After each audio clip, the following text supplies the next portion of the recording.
Welcome back friends. तो आज हम अपना प्रैक्टिस सेशन करेंगे सीएमए डाटा पंचिंग के ऊपर, जिसमें हम प्रॉफिट एंड लॉस अकाउंट में दो तरह के profit and loss different different तरह के पंच करके देखेंगे।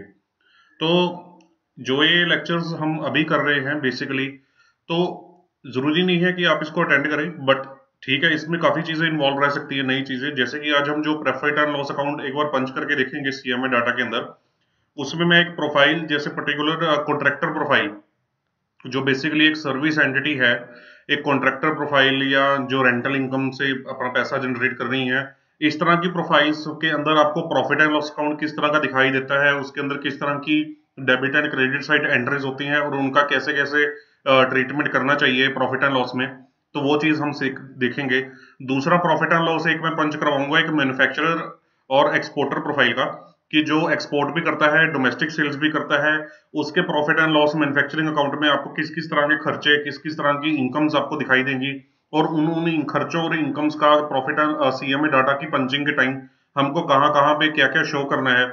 तो वो सारी चीजें इन्वॉल्व रहेंगी। ठीक है, लर्निंग भी इन्वॉल्व है इसके अंदर, but it's a more of a practice session, कि आपकी प्रैक्टिस हो अच्छे से, कि आप देखें कि कैसे हम सीएमए डाटा प्रैक्टिकली पंच कर रहे हैं, तो प्रैक्टिकल लाइफ बैलेंस शीट्स के साथ।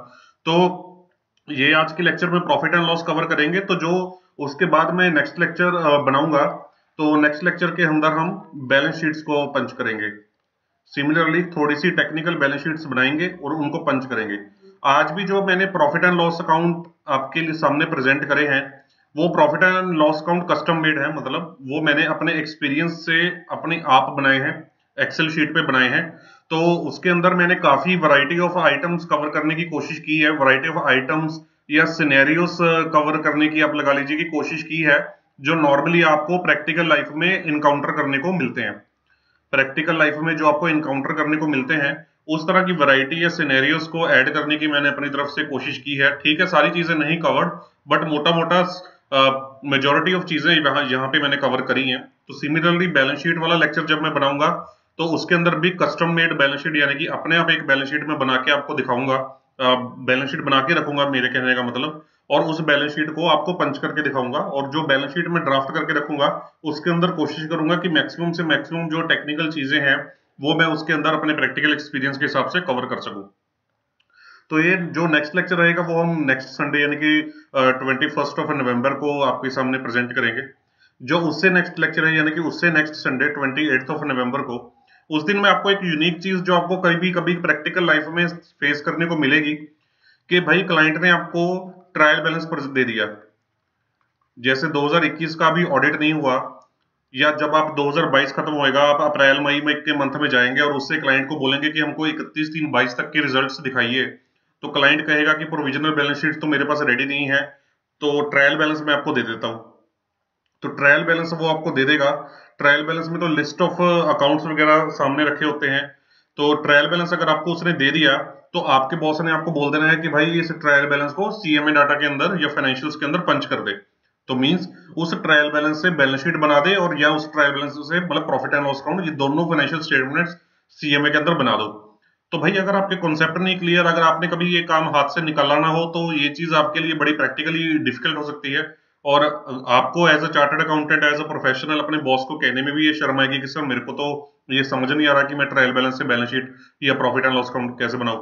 ये चीज मैंने प्रैक्टिकली फेस की हुई है, कि जब मैं अपने करियर के बिगिनिंग में था, तो 1-1.5 साल ही हुआ था, तो एक सिनेरियो आ गया कि एक बहुत बड़ी कंपनी का ट्रायल बैलेंस मेरे सामने आ गया, और मेरे बॉस ने मेरे को बोल दिया उसको उसका हमें एक ब्रीफ एनालिसिस बना के दे दे, या उसको अपने फाइनेंशियल्स में सीएमए में पंच कर दे। तो लकीली कि उस टाइम मैंने अपने कॉन्सेप्ट्स को क्लियर किया हुआ था, मेरे मेंटर्स बहुत अच्छे थे, तो मैंने वो चीज करने में सक्सेसफुल रहा बहुत अच्छे से। बट हर एक को मेंटर अच्छे नहीं मिलते, या नहीं मिलते मेंटर्स। तो तभी मैं इन वीडियोस को प्रेजेंट कर रहा हूं, ताकि आपके सामने रेडीमेड आंसर्स अवेलेबल रहें कि कैसे काम को करना चाहिए। तो चलिए और टाइम वेस्ट नहीं करते, हम अपना सेशन शुरू करते हैं आज का। तो सबसे पहले हम जो प्रोफाइल के बारे में कवर करना चाहते हैं, उसकी एक case study, brief case study मैंने आपके सामने रखी है। देखिए, फर्म का नाम है Ram logistics and contractors. Ram logistics and contractors. Logistics means जो ट्रांसपोर्टेशन का काम करती हो, और contractors is a proprietorship concern, मतलब एक ही बंदा ओनर है, of mister Ram. Mister Ram एक प्रोपराइटर है इस फर्म का, तो जो ये फर्म है वो 3 तरह की बिजनेसेस करती है। एक तो एक गवर्नमेंट कॉन्ट्रैक्टर है रोड कंस्ट्रक्शन के लिए। देखिए गवर्नमेंट डिफरेंट डिफरेंट तरह के कॉन्ट्रैक्ट्स निकालती रहती है, कॉन्ट्रैक्ट्स निकालती रहती है कि ये रोड बना दो, ये हाईवे बना दो, ये स्टेट हाईवे बना दो। जैसे भी सेंट्रल गवर्नमेंट है तो नेशनल हाईवे, स्टेट गवर्नमेंट है तो स्टेट हाईवेज, तो कॉन्ट्रैक्ट्स निकालती है। तो बहुत सारी फर्म्स जो विंटेज फर्म्स हैं, अच्छी फर्म्स हैं, अप्लाई करती हैं, उनको टेंडर्स मिलते हैं। ठीक है। दूसरा काम है, देखिए ये बड़ा यूनिक काम है, renting of commercial vehicles, owned plus hired. ये क्या काम है भाई? इस काम में ये कंपनी क्या कर रही है, राम लॉजिस्टिक्स, जैसे कि किसी पर्सन को, कोई कॉन्ट्रैक्टर है, फॉर एग्जांपल कोई थर्ड पार्टी कॉन्ट्रैक्टर है, उसको क्रेन्स चाहिए, क्रेन्स चाहिए, टिपर्स चाहिए, हैवी मशीनरीज चाहिए जो कि कंस्ट्रक्शन के साथ रिलेटेड ही हो, मतलब जो कंस्ट्रक्शन वर्क में हेल्प करें। तो कई बार उन कॉन्ट्रैक्टर्स के पास इस तरह की मशीनरीज नहीं होती, तो वो इन मशीनरीज को रेंट पे ले लेते हैं किसी अलग बंदे से। तो ये बंदा हमारा इन इन एसेट्स को रेंट पे देने का काम भी करता है। तो मतलब इसके पास ये एसेट्स होंगी तभी ये आगे रेंट पे देता होगा। तो इसके पास ये एसेट्स खुद की भी है, प्लस ये आगे भी किसी और से ले लेता है। राम लॉजिस्टिक किसी और बंदे से हायर पे लेके सामने थर्ड बंदे को किसी और को दे देता है, बीच में मिडिलमैन बन के। या इसके पास खुद की कुछ एसेट्स भी है, ओन्ड भी है, ये भी उनको रेंट पे भी दे देता है। ठीक है। थर्ड काम जो उसके नाम में लिखा हुआ है, लॉजिस्टिक्स एंड ट्रांसपोर्टेशन का, किसी की भी मैन्युफैक्चरिंग एंटिटी या बिजनेस एंटिटी, ट्रेडिंग कंसर्न, किसी ने अपना माल ट्रांसपोर्ट कराना है एक प्लेस से दूसरे प्लेस तक, तो ये लॉजिस्टिक्स का, ट्रांसपोर्टेशन का सारा फैसिलिटी ये लोग प्रोवाइड करते हैं। तो ये इनका ब्रीफ प्रोफाइल है। तो सीएमए डाटा शुरू करने से पहले मेरी रिक्वेस्ट है आपसे कि जब भी आप कोई सीएमए डाटा शुरू करें, सबसे पहले क्लाइंट का प्रोफाइल के बारे में एक पिक्चर बना ले कि क्लाइंट क्या काम कर रहा है। तो उस पिक्चर के हिसाब से अपने लॉजिक्स लगाएं। आपको ज्यादा कुछ दिमाग बहुत ज्यादा इन डेप्थ जाने की जरूरत नहीं है, एक बेसिक लॉजिक, लेमैन लैंग्वेज में लॉजिक लगाएं कि भाई अगर एक रोड कंस्ट्रक्शन वाला कॉन्ट्रैक्टर है, उसको क्या क्या इनकम हो सकती है, क्या क्या उसके खर्चे हो सकते हैं। एक अगर रेंट पे देता है कमर्शियल व्हीकल बंदा, उसके क्या क्या इनकम्स हो सकते हैं, क्या क्या खर्चे हो सकते हैं। कोई लॉजिस्टिक्स या ट्रांसपोर्टेशन का काम करता है तो उसके क्या क्या इनकम्स और क्या क्या खर्चे उसको अपने बिजनेस में एनकाउंटर करने को मिल सकते हैं। ठीक है जी। तो जब आप इन चीजों का अंदाजा लगा लेते हैं, तो फिर उसके बाद आपको जो उसके बिजनेस में खर्चे होते हैं और इनकम्स होती हैं, तो आपको ये अंदाजा लगाना होता है कि डायरेक्ट इनकम्स कौन सी हैं। मतलब डायरेक्ट मतलब जो इन बिजनेसेस के साथ रिलेटेड है। ठीक है। और उसके साथ रिलेटेड डायरेक्ट एक्सपेंसेस कौन से हैं, डायरेक्ट एक्सपेंसेस कौन से हैं जो जिनके बिना ये इनकम्स जनरेट नहीं हो सकती। ठीक है। अगर हम किसी ट्रेडिंग बिजनेस में हैं, तो मैंने अगर 100 गारमेंट्स को बेचा, ट्रेडिंग बिजनेस में 100 गारमेंट्स को बेचा, 100 शर्ट्स को बेचा, तो भाई 100 शर्ट्स को जो सेल आया वो तो मेरा डायरेक्ट इनकम है जो सेल आई। तो वो 100 टी शर्ट्स को मेरे को खरीदना भी तो पड़ेगा, अगर खरीदूंगा नहीं तो बेचूंगा कैसे। साइमल्टेनियसली अगर खरीद के उनको ट्रांसपोर्ट करके अपनी फैक्ट्री तक नहीं लेके आऊंगा तो उनको बेचूंगा कैसे। तो डायरेक्ट एक्सपेंसेस की बॉदरेशन भी आपको दिमाग में लगाना जरूरी है। अब आप पूछेंगे कि सर आप इस चीज को क्यों समझा रहे हो, डायरेक्ट एक्सपेंसेस और डायरेक्ट इनकम्स को। ये तो ट्रेडिंग एंड अगर ट्रेडिंग अकाउंट में जो बैलेंस शीट हमारे पास बन के आती है उसमें ऑलरेडी क्लासिफाइड करी होती है कि ये डायरेक्ट इनकम्स है, डायरेक्ट एक्सपेंसेस है। जी नहीं, आप जब प्रैक्टिकली लाइफ में काम करेंगे तो आपको, मैंने पहले भी सीएमए के एनालिसिस में समझाया था कि जो सीए ने क्लासिफिकेशन करी है आपको उससे कोई लेना देना नहीं है। आपको अपनी क्लासिफिकेशन देखनी है कि आपको क्या ठीक लग रहा है कि मैं इन एसेट्स को कहां पे या इन इनकम्स और एक्सपेंसेस को कहां पे क्लासिफाई करूं, ऑपरेटिंग में करूं, डायरेक्ट या ऑपरेटिंग में करूं, या इनडायरेक्ट नॉन ऑपरेटिंग में करूं, किस में करूं। तो वो चीज का दिमाग आपको लगाना है। ठीक है। तो अब यहाँ पे क्या है कि इस फर्म का कोटक महिंद्रा बैंक के पास, देखिए एक हाइपोथेटिकल एग्जांपल है, ये मत समझ लेना कि राम लॉजिस्टिक कॉन्ट्रैक्टर कोई सच में चल रही है, ये एक हाइपोथेटिकल मेरी अजम्पशन है। तो उसका कोटक महिंद्रा बैंक के पास कोई भी बैंक लिख सकता था, मैंने जस्ट एक अज्यूम कर लिया कोटक महिंद्रा बैंक। वहां पे उसकी बैंक गारंटी चल रही है 5 करोड़ रुपए की फैसिलिटी। उसने सीसी लिमिट ली हुई है कैश क्रेडिट लिमिट में 4 करोड़ रुपए की, और एक उसने टर्म लोन लिया हुआ है, चाहे वो मशीनरी टर्म लोन हो, चाहे वो कमर्शियल व्हीकल्स बाय करने के लिए टर्म लोन हो। तो उसने एक किस्तों वाला टर्म लोन लिया हुआ है 1 करोड़ रुपए का। तो अराउंड उसका कितने का एक्सपोजर चल रहा है, यहाँ पे टोटल 10 करोड़ रुपए का एक्सपोजर चल रहा है, टोटल 10 करोड़ रुपए का उसका एक्सपोजर चल रहा है। तो ये इस क्लाइंट की एक पिक्चर है आपके सामने। तो चलिए अब हम खोलते हैं सबसे पहले अपना सीएमए डाटा। ये हमारा सीएमए डाटा मैंने आपको पिछली बार भी दिखाया था कि इस सीएमए डाटा में हमें अपना डाटा पंच करना है सारा, राइट। तो उसके बाद अब हम खोलते हैं अपना प्रॉफिट एंड लॉस अकाउंट।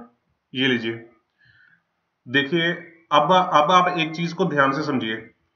बंदा कॉन्ट्रैक्टर प्रोफाइल का है, लॉजिस्टिक्स का भी काम करता है, रेंट का भी काम करता है। ये चीज आपको प्रैक्टिकली देखने को मिलेगी कि आपको ट्रेडिंग अकाउंट ही नहीं बना के दिया हुआ।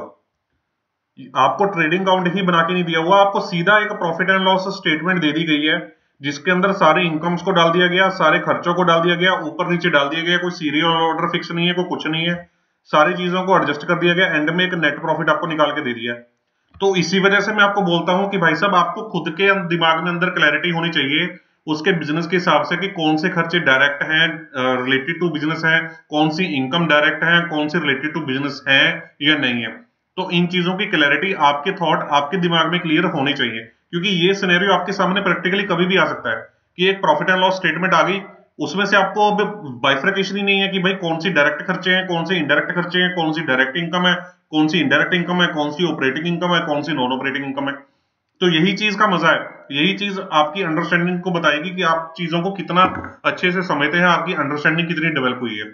तो हम टाइम वेस्ट नहीं करते, हमको अपने क्लाइंट का बिजनेस मॉडल पता है कि बिजनेस मॉडल क्या है, उसकी क्या फंडिंग चल रही है, अपने को बिजनेस मॉडल पता है, हमारे सामने ये financial profit and loss account आ गया सामने, तो हम अपना काम शुरू करते हैं।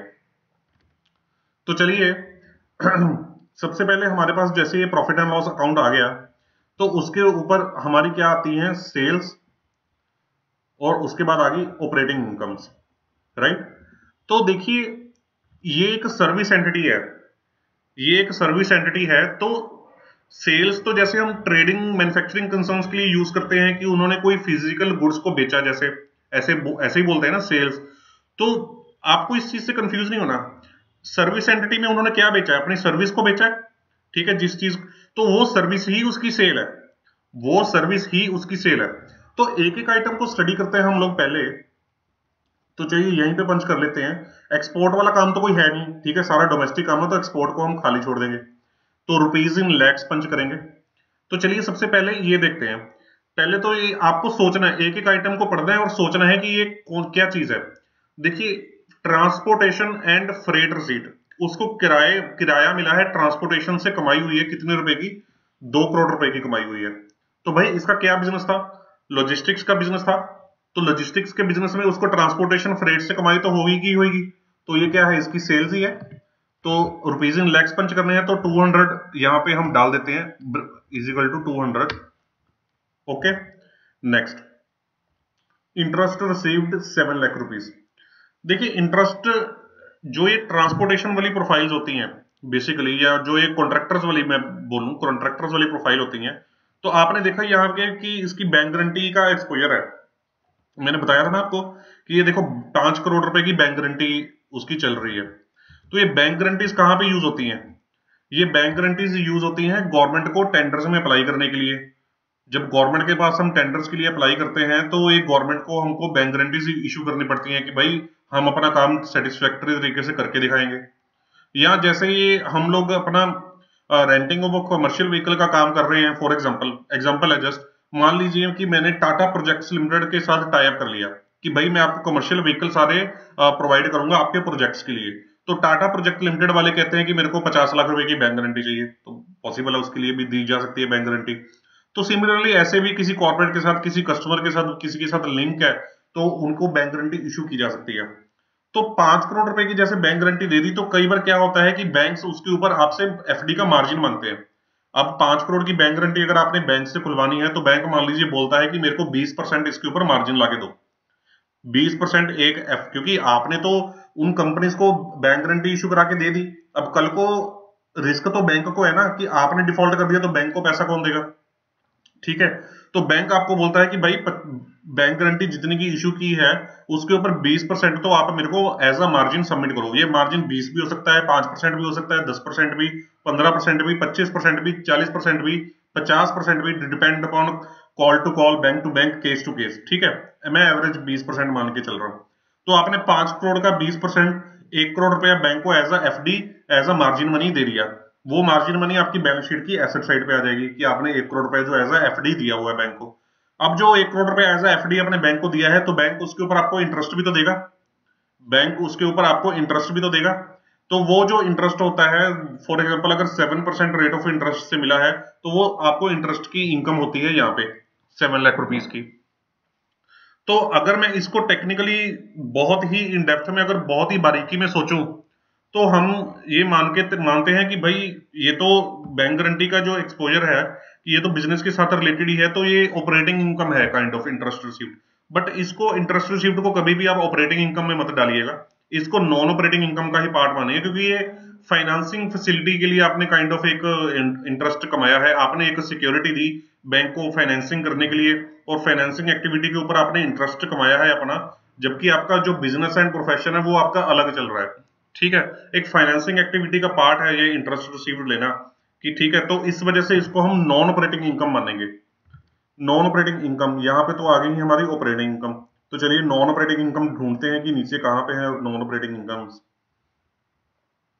नीचे आ जाते हैं, ये रही नॉन ऑपरेटिंग इनकम। तो यहाँ पे इंटरेस्ट रिसीव्ड आ रहा है, तो हम 7 लाख रुपीज का जो इंटरेस्ट रिसीव्ड है ये यहाँ पे डाल देते हैं, राइट। उसके बाद आ गई अमाउंट रिवर्स्ड, 50,000 रुपए का अमाउंट का रिवर्सल आ रहा है। अब देखिए कई बार ये आइटम्स आ जाती हैं, हमें नहीं पता कि 50,000 रुपए का क्या आइटम रिवर्स हुआ है। हो सकता है कि पहले कोई बैंक ने आपको खर्चे लगा दिए हों पिछले सालों में, आज आपने कोई अपना पॉइंट प्रूव कर दिया हो तो और बैंक ने आपके चार्जेस को रिवर्स कर दिए हों, या हो सकता है कि आपके कोई परचेजेस के साथ रिलेटेड आपको कोई रिफंड आ गया हो, कोई फॉल्टी मटेरियल हो उसके ऊपर आपको रिफंड आ गया हो। देखिए यू आर नॉट श्योर कि ये क्या चीज है क्या नहीं, तो मैंने आपको फंडा क्या बताया था कि अगर आप श्योर नहीं है कि किस चीज की इनकम है किस चीज की नहीं है, तो बी कंजर्वेटिव, थोड़ा कंजूस बन जाइए, कंजर्वेटिव बन जाइए, नेगेटिव बन जाइए, क्योंकि आप बैंक के लिए काम कर रहे हैं, तो नेगेटिव बन जाइए। नेगेटिव बनेंगे तो क्या करेंगे, इसको मानेंगे कि यार बिजनेस के साथ रिलेटेड इनकम नहीं है, ये तो नॉन ऑपरेटिंग इनकम है, तो इसको नॉन ऑपरेटिंग इनकम का पार्ट बना लीजिए। तो नॉन ऑपरेटिंग इनकम में अपने पास कोई एनी अदर हेड है नहीं, तो हम अदर नॉन ऑपरेटिंग इनकम में 0.50 मतलब रुपीज इन लैक्स डाल रहे हैं, तो 0.50 यहाँ पे डाल देते हैं। उसके बाद अपने पास आ गई रेंटल इनकम 6 करोड़ रुपए की और कॉन्ट्रैक्ट रिसीट्स 4 करोड़ रुपए की। तो ये तो आपको सीधा सीधा समझ में आ गया, रेंट पे व्हीकल्स देने का उसका काम ही था, धंधा ही था बिजनेस का, तो उसने उससे 6 करोड़ रुपए का रेंट कमाया। देखिए कितना अच्छा रेंट कमा रहा है। और कॉन्ट्रैक्ट रिसीट्स 4 करोड़ रुपए गवर्नमेंट के लिए 4 करोड़ रुपए का काम करके दिया, तो उसके ऊपर उसने 4 करोड़ रुपए की कॉन्ट्रैक्ट रिसीट्स कमाई, तो ये भी इसकी डायरेक्ट इनकम है, तो इसको ऊपर ले चलते हैं। तो यहां पे हम डाल देते हैं प्लस 600 प्लस 400, तो ये इसकी डायरेक्ट इनकम हमने यहाँ पे डाल दी, यानी कि सेल्स, इसकी सेल्स डाल दी। देन उसके बाद हमारे पास आ गया profit on settlement. Profit on settlement 5 lakh रुपए। अब देखिए ये सेटलमेंट्स वगैरह जो कॉन्ट्रैक्टर प्रोफाइल के बंदे होते हैं, इनके बिजनेस में कभी कभी ऐसा डिस्प्यूट हो जाता है, तो कई बार गवर्नमेंट के साथ डिस्प्यूट हो जाता है, कई बार ये रेंटिंग वाले बंदे हैं इनका किसी के साथ डिस्प्यूट हो गया, तो डिस्प्यूट के अंदर कई बार फॉर एग्जांपल मान लीजिए कि इनका कोई कमर्शियल व्हीकल था, ठीक है, कमर्शियल व्हीकल था, वो वहां पे किसी मान लीजिए टाटा प्रोजेक्ट्स लिमिटेड के पास इनका कमर्शियल व्हीकल लगा हुआ था, वहां पे काम कर रहा था, इन्होंने रेंट पे दिया हुआ था टाटा प्रोजेक्ट्स लिमिटेड को। वहां पे टाटा प्रोजेक्ट्स वाले लिमिटेड वालों के बंदों की गलती की वजह से इसका कमर्शियल व्हीकल डैमेज हो गया या डिस्ट्रॉय हो गया या उसको कुछ नुकसान हो गया, ठीक है, तो नुकसान होने की वजह से उसको मान लीजिए कोई सेटलमेंट में फायदा मिल गया, राइट। तो इस तरह के प्रॉफिट एंड लॉस हो गए, या उसको अपने कॉन्ट्रैक्ट में गवर्नमेंट के लिए कोई कॉन्ट्रैक्ट परफॉर्म कर रहा था, वहां पे उसको कोई आपस में डिस्प्यूट हो गया था, तो सेटलमेंट हुई, तो उसको 5 लाख रुपए का उस सेटलमेंट में फायदा हो गया, या इसके सप्लायर के साथ कोई चीज में उसको फायदा हो गया, कोई भी चीज हो सकती है। बट ये settlements regular nature of business का पार्ट नहीं होता। ऐसा नहीं है कि हर साल ये 2-3 महीने बाद सेटलमेंट्स होती ही रहती हैं। ये यूनिक सी चीजें होती हैं कि 2-3 साल में कई बार कोई एक्सीडेंटली कोई इंसिडेंस हो गया, उसकी वजह से प्रॉफिट या लॉस सेटलमेंट्स में हो गया, ठीक है। तो ये किसी भी बिजनेस में regular nature of part of business नहीं है। तो प्रॉफिट ऑन सेटलमेंट अगर उसको 5 लाख रुपए का हुआ है, तो ये 5 लाख रुपए का जो प्रॉफिट ऑन सेटलमेंट है, इसको हम नॉन ऑपरेटिंग इनकम मानेंगे, इसको हम नॉन ऑपरेटिंग इनकम का पार्ट मानते हैं और यहाँ पे इसको प्रेजेंट कर देते हैं। समझ गए। उसके बाद आ गया जी work in progress 60 lakh rupees. अब वर्क इन प्रोग्रेस क्या होता है, रोड कंस्ट्रक्शन का काम है, रोड कंस्ट्रक्शन का काम अगर 33% कंप्लीट हो गया, तो उसमें से अगर उसने कुछ रेवेन्यू बुक कर लिया कुछ नहीं किया, तो वो बाकी जो काम उसका भी चल रहा है, ठीक है, जो काम प्रोग्रेस में है, तो उसका जो उसने रिप्रेजेंटेशन यहाँ पे किया है, तो उसको वर्क इन प्रोग्रेस बोलते हैं। तो ये तो काइंड ऑफ हमारा स्टॉक ही होता है ना। तो वर्क इन प्रोग्रेस का तो अपने पास बाई चांस एक हेड भी है, ये closing stock of work in progress है 60 लाख रुपीस, राइट। तो लगे हाथ हम ओपनिंग स्टॉक भी देख लेते हैं। तो ये रहा अपने पास ओपनिंग स्टॉक 50 लाख रुपए, यहाँ पे opening stock of work in progress डालते हैं, ठीक है, ये क्लियर हो गया। उसके बाद आ गया कोरियर रिसीट। अब कोरियर रिसीट 2 लाख रुपए की, फॉर एग्जांपल इसका, अब फॉर एग्जांपल तो नहीं, अब इसका लॉजिस्टिक्स एंड ट्रांसपोर्टेशन का काम है। अब आप प्रैक्टिकली मैं आपको एक सिनेरियो बताता हूँ कि जैसे हम बस में ट्रेवल करते हैं, मैं जैसे अपने घर से अपने ऑफिस तक बाय पब्लिक ट्रांसपोर्ट ही जाता हूँ अपना लाइफ में, तो बाय बस ट्रेवल करता हूँ। तो जब बाय बस भी ट्रेवल करता हूँ तो मैं देखता हूँ कि नॉर्मली जैसे बस कोरियर, आपने सुना होगा, आप भी यूज करते होंगे इस चीज को, कि कोरियर एजेंसी से ज्यादा बस कोरियर वाले आजकल काम कर रहे हैं। तो जैसे फॉर एग्जांपल लुधियाना से मोगा बस ने ट्रेवल करना है, तो कोरियर किसी को अर्जेंटली भेजना है, तो बस ने तो लुधियाना से मोगा उसी वक्त, मतलब 1.5 पौने 2 घंटे में, 2 घंटे में मैक्सिमम पहुंच जाना है। तो लोग क्या करते हैं कि लुधियाना से बस वाले को पकड़ाते हैं कि भाई साहब ये पकड़ो कोरियर, और मोगा मोगा में बंदे को कॉन्टेक्ट नंबर दे देते हैं ड्राइवर का, कि भाई वो बंदा आपको पिक कर लेगा, आपको 100 रुपया वहां पे दे देगा, तो उसको बस कोरियर बोल देते हैं।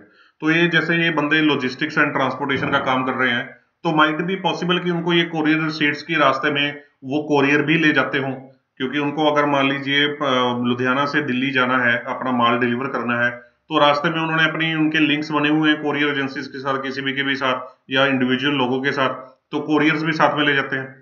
उन कोरियर से उनको इनकम जनरेट हो जाती है 2 लाख रुपए की, ठीक है। तो वो उन्होंने यहाँ पे रिप्रेजेंट करके रखी हुई है। तो इसके अंदर अब हम इसको क्या समझें कि ये ऑपरेटिंग नेचर ऑफ इनकम है या non operating nature of income है। तो देखिए दोनों तरह से आप इसको ले सकते हैं। आपके मेन बिजनेस का पार्ट तो ये है नहीं, आपके मेन बिजनेस के साथ मिलती जुलती एक सब्सिडरी इनकम है।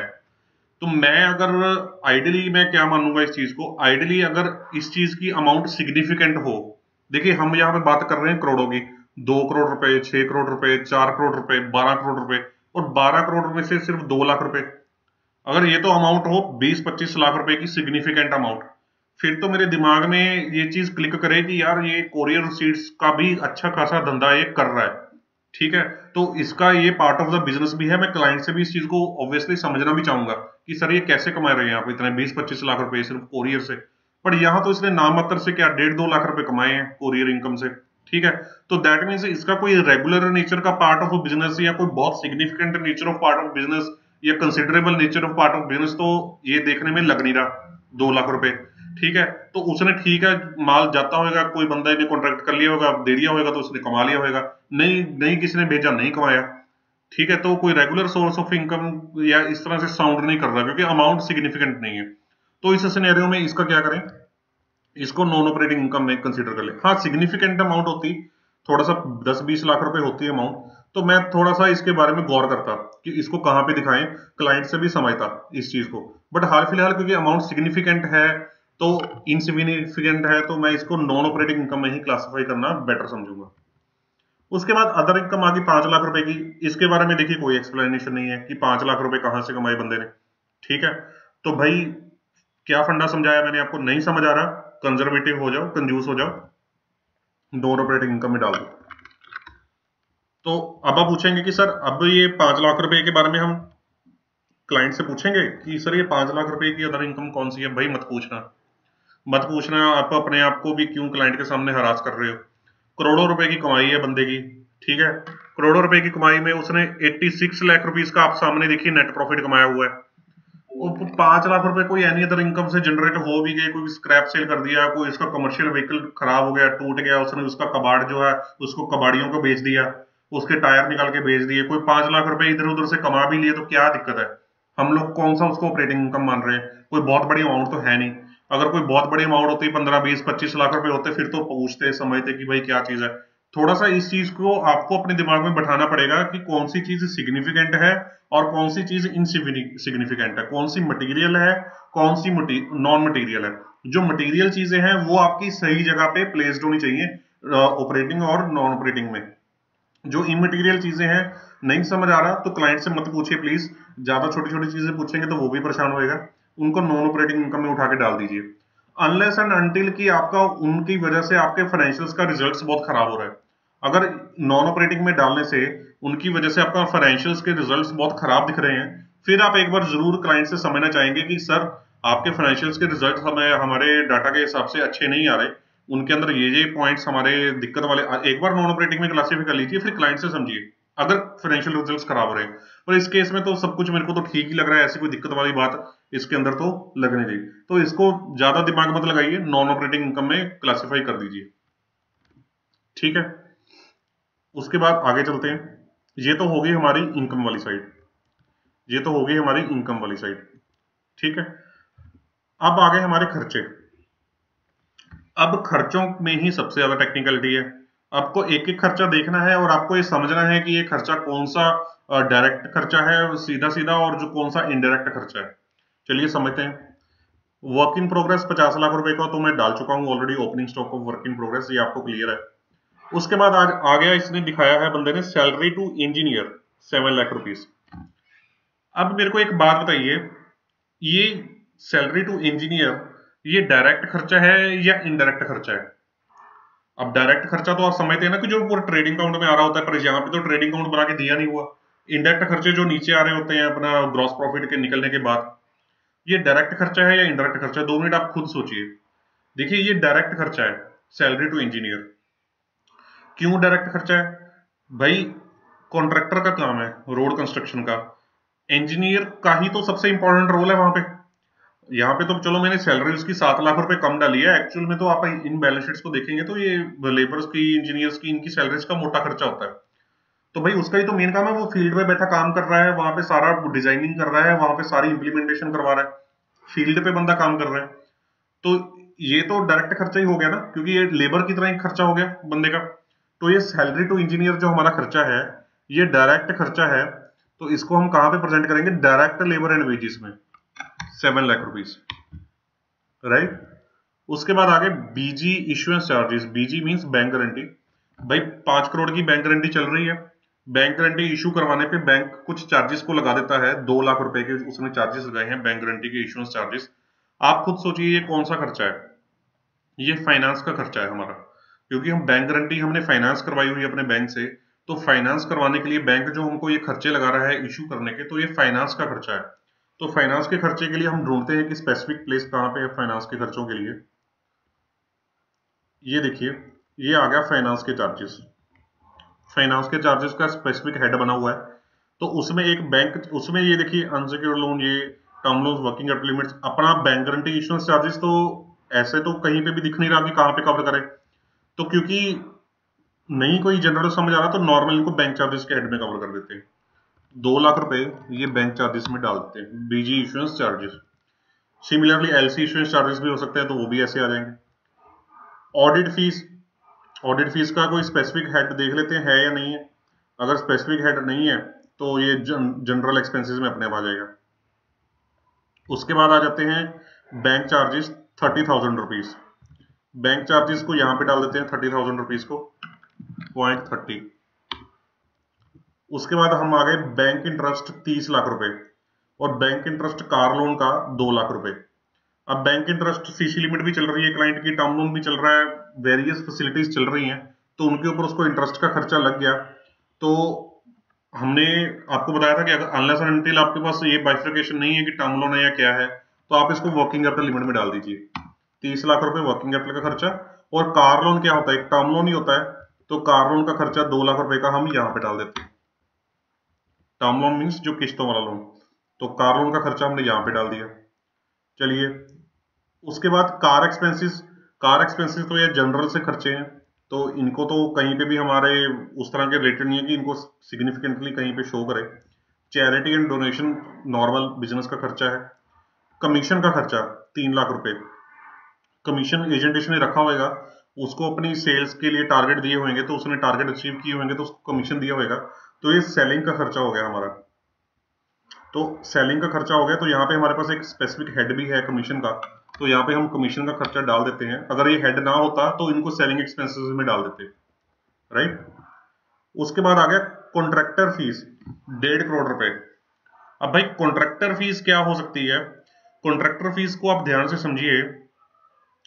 देखिए जो ये कॉन्ट्रैक्ट का काम करता है गवर्नमेंट के लिए रोड कंस्ट्रक्शन का, तो इसको गवर्नमेंट से मान लीजिए 5 करोड़ रुपए का कॉन्ट्रैक्ट मिल गया, तो 5 करोड़ रुपए में से उसको लगा कि यार मेरी कैपेसिटी 5 करोड़ रुपए को हैंडल करने के लिए मेरे पास मशीनरी या लेबर नहीं है, तो मेरे को बाहर से किसी बंदे की हेल्प लेनी पड़ेगी, सब कॉन्ट्रैक्टर काइंड ऑफ बंदा, कि छोटे कॉन्ट्रैक्टर्स जिनको मैं बोल दूं कि भाई मैं आपको इतने रुपए दूंगा, आप अपने बंदे भेज दो, अपने इंजीनियर्स भेज दो, अपनी मशीनरीज भेज दो, तो आप इस प्रोजेक्ट में मेरी हेल्प कर दो, मदद कर दो।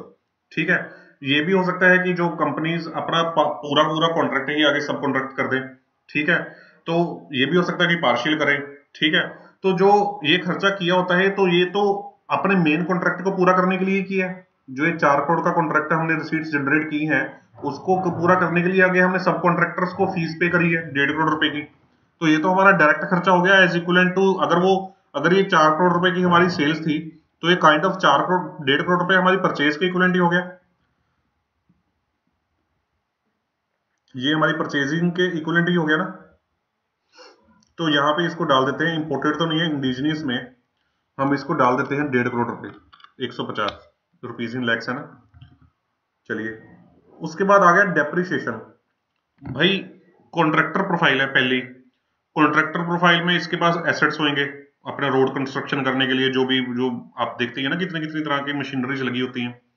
दूसरा, ये रेंट पे देता है कमर्शियल व्हीकल्स, खुद के ओन्ड भी देता है कमर्शियल व्हीकल्स, तो जो खुद के इसने खरीद के आगे रेंट पे दिए हैं उनके ऊपर भी डेप्रिसिएशन लगती होगी। थर्ड, ये बंदा लॉजिस्टिक्स एंड ट्रांसपोर्टेशन का काम करता है, तो इसके पास बड़े बड़े कमर्शियल व्हीकल्स ट्रांसपोर्टेशन के लिए भी रखे होंगे इसने, तो उनके ऊपर भी डेप्रिसिएशन होगी। तो नॉर्मली जो इस तरह की सर्विस एंटिटीज वाली प्रोफाइल होती है, उनके अंदर डेप्रिसिएशन का खर्चा बड़ा हैवी रहता है, बड़ा हैवी रहता है डेप्रिसिएशन का खर्चा। तो आप भी देख सकते हैं 1 करोड़ 25 लाख रुपए का खर्चा है डेप्रिसिएशन का।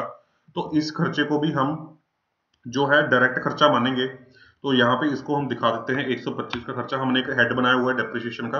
अगर डेप्रिसिएशन तो मतलब हेड होता ही है डेप्रिसिएशन का, तो इसमें कोई दो राय नहीं। तो 1 करोड़ 25 लाख का खर्चा यहाँ पे दिखा दिया। उसके बाद अपना आ गया Diwali expenses. Diwali expenses again मैं री एक्सप्लेन कर रहा हूँ, मैंने पहले भी आपको एक्सप्लेन किया है कि ये खर्चा आप इसको मान सकते हैं कि ये सेलिंग का खर्चा भी मान सकते हैं और इंप्लॉइज कॉस्ट का खर्चा भी मान सकते हैं। सेलिंग का खर्चा कैसे कि आपने अपने कस्टमर्स को गिफ्ट दिए, इंप्लॉइज का खर्चा कैसे कि आपने अपने इंप्लॉइज को गिफ्ट दिए, तो मेरा मिला जुला खर्चा होता है ये दिवाली का एक्सपेंसेस। तो मैं इसको प्रेफर करता हूँ कि इसको हम दिवाली के एक्सपेंसेस को काइंड ऑफ सेलिंग एक्सपेंसेस में ट्रीट कर लेते हैं। दिवाली के मतलब आपकी कॉल है कि आपको कहाँ पे लेना है, तो अदर सेलिंग एक्सपेंसेस में इसको डाल देता हूँ 0.75, कोई बहुत बड़ा फर्क नहीं पड़ने वाला अगेन, क्योंकि अमाउंट इनसिग्निफिकेंट है। उसके बाद पीएफ एंड ईएसआई का खर्चा, जो इंप्लॉइज की पर्सोनल कॉस्ट है, इसको इनडायरेक्ट खर्चों में ही ले जाएंगे, डायरेक्ट लेबर वाले खर्चों में नहीं लेके जाएंगे। PF and ESI 3 plus 2.5 lakh रुपए, इसको पर्सोनल कॉस्ट का पार्ट मानेंगे। उसके बाद electric repair and maintenance, normal repair and maintenance होती रहती है, तो उसको हम इग्नोर करेंगे खर्चे को। उसके बाद rent and hire expenses 4.5 crore रुपए। भाई साहब मैंने समझाया था कि उसके पास खुद के कमर्शियल व्हीकल्स भी हैं, वो आगे किराए पे लेके आगे भी किराए पे दे देता है कमर्शियल व्हीकल्स, या हो सकता है कि उसने ट्रांसपोर्टेशन करने के लिए रेंट पे लिए हो कमर्शियल व्हीकल्स। ठीक है, तो ये रेंट और हायर के एक्सपेंसेस हमारे मेन खर्चे हैं, मेन डायरेक्ट खर्चे हैं। तो इनको 4.5 करोड़ रुपए को हम कहाँ पे प्रेजेंट करेंगे, अपनी परचेजेस का काइंड ऑफ परचेजेस में।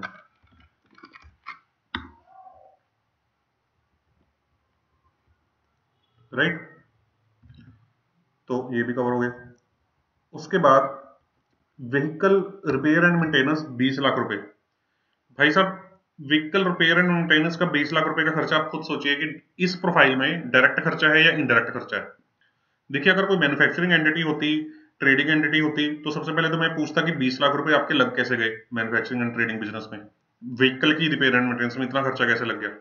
चलो वो एक साइड का इशू है, पर उसको मैं इंडायरेक्ट मानता हूं मैन्युफैक्चरिंग एंड ट्रेडिंग में। पर क्योंकि ये सर्विस एंटिटी है, सर्विस एंटिटी में इसका रेंट पे कमर्शियल व्हीकल्स देने का काम है, इसका ट्रांसपोर्टेशन का काम है, राइट, और इसका साथ में कॉन्ट्रैक्टर प्रोफाइल भी है जिसमें भी कुछ इसके ट्रांसपोर्टेशन का इसमें व्हीकल्स का लगता होगा इनपुट। तो व्हीकल रिपेयर एंड मेंटेनेंस तो इसका कोर नेचर ऑफ बिजनेस का पार्ट है, तो व्हीकल्स के ऊपर तो बहुत ज्यादा डिपेंडेंट है इसका बिजनेस।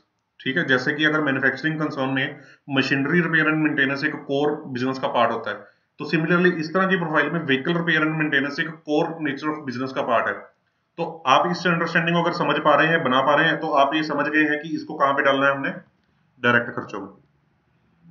तो यहाँ पे जैसे डायरेक्ट खर्चे रिपेयर एंड मेंटेनेंस मशीनरी के लिखे हुए हैं, क्योंकि ये जो सीएमए डाटा है एक मैन्युफैक्चरिंग एंड ट्रेडिंग बिजनेस के हिसाब से बना हुआ है, तो इसको मशीनरी वर्ड को मैं इग्नोर कर रहा हूँ। तो आपको समझाने के लिए ही इसको डायरेक्ट एक्सपेंसेस में 20 लाख रुपए को क्लासिफाई कर रहा हूँ। क्लियर है आपको ये पॉइंट? देन सीमेंट परचेज, भाई रोड कंस्ट्रक्शन का काम है, तो रोड बनाने के लिए सीमेंट तो इसको चाहिए होगा, तो 80 लाख रुपए को कहाँ डालें? डायरेक्ट खर्चों में। क्लियर? सैलरी टू वर्कर्स, देखिए कितनी मोटी सैलरी, 75 लाख रुपए की सैलरी। अब सैलरी वर्कर्स जो वहां पे साइट पे वर्कर काम कर रहे हैं, वो बड़े वर्कर जिसने लगाए होंगे, तो 75 लाख रुपए जो उनको लेबर पे कर रहा है, तो यहाँ पे उसके डायरेक्ट खर्चों में डाल देते हैं उसको लेबर में। उसके बाद ड्राइवर सैलरी 20 लाख रुपए। आप इस चीज के बारे में भी सोचिए, भाई ड्राइवर अगर मैन्युफैक्चरिंग एंड ट्रेडिंग बिजनेस हो तो वहां पे ड्राइवर की सैलरी हो, फिर तो मैं मानूंगा कि यार ठीक है, एक आध गाड़ी रखी हुई है, वहां पे ड्राइवर की सैलरी हो है, तो वहां पे पहली बात तो मैं पूछूंगा कि 20 लाख रुपए ड्राइवर को क्यों दे रहे हो? वहां पे तो 2-4 लाख रुपए सैलरी रहती है, तो वो तो मैं इंडायरेक्ट में मान लेता। पर इस बिजनेस के बारे में सोचिए, ट्रांसपोर्टेशन का बिजनेस है भाई, लुधियाना से मुंबई भी ट्रक जाते हैं, बड़े बड़े शहरों में बड़े बड़े डिस्टेंस ट्रेवल करते हैं, और उन ड्राइवर्स की सैलरी भी मोटी होती है जो लॉन्ग रूट पे ट्रक्स को, कमर्शियल गाड़ियों को लेके जाते हैं। तो इस केस में जो ये ड्राइवर सैलरी है, इसकी कोर नेचर ऑफ बिजनेस का पार्ट है, राइट? तो इसकी वजह से इसको हम डायरेक्ट लेबर एंड वेजेस में ही क्लासिफाई करेंगे, इस सैलरी को। क्लियर हो गया आपको ये चीज?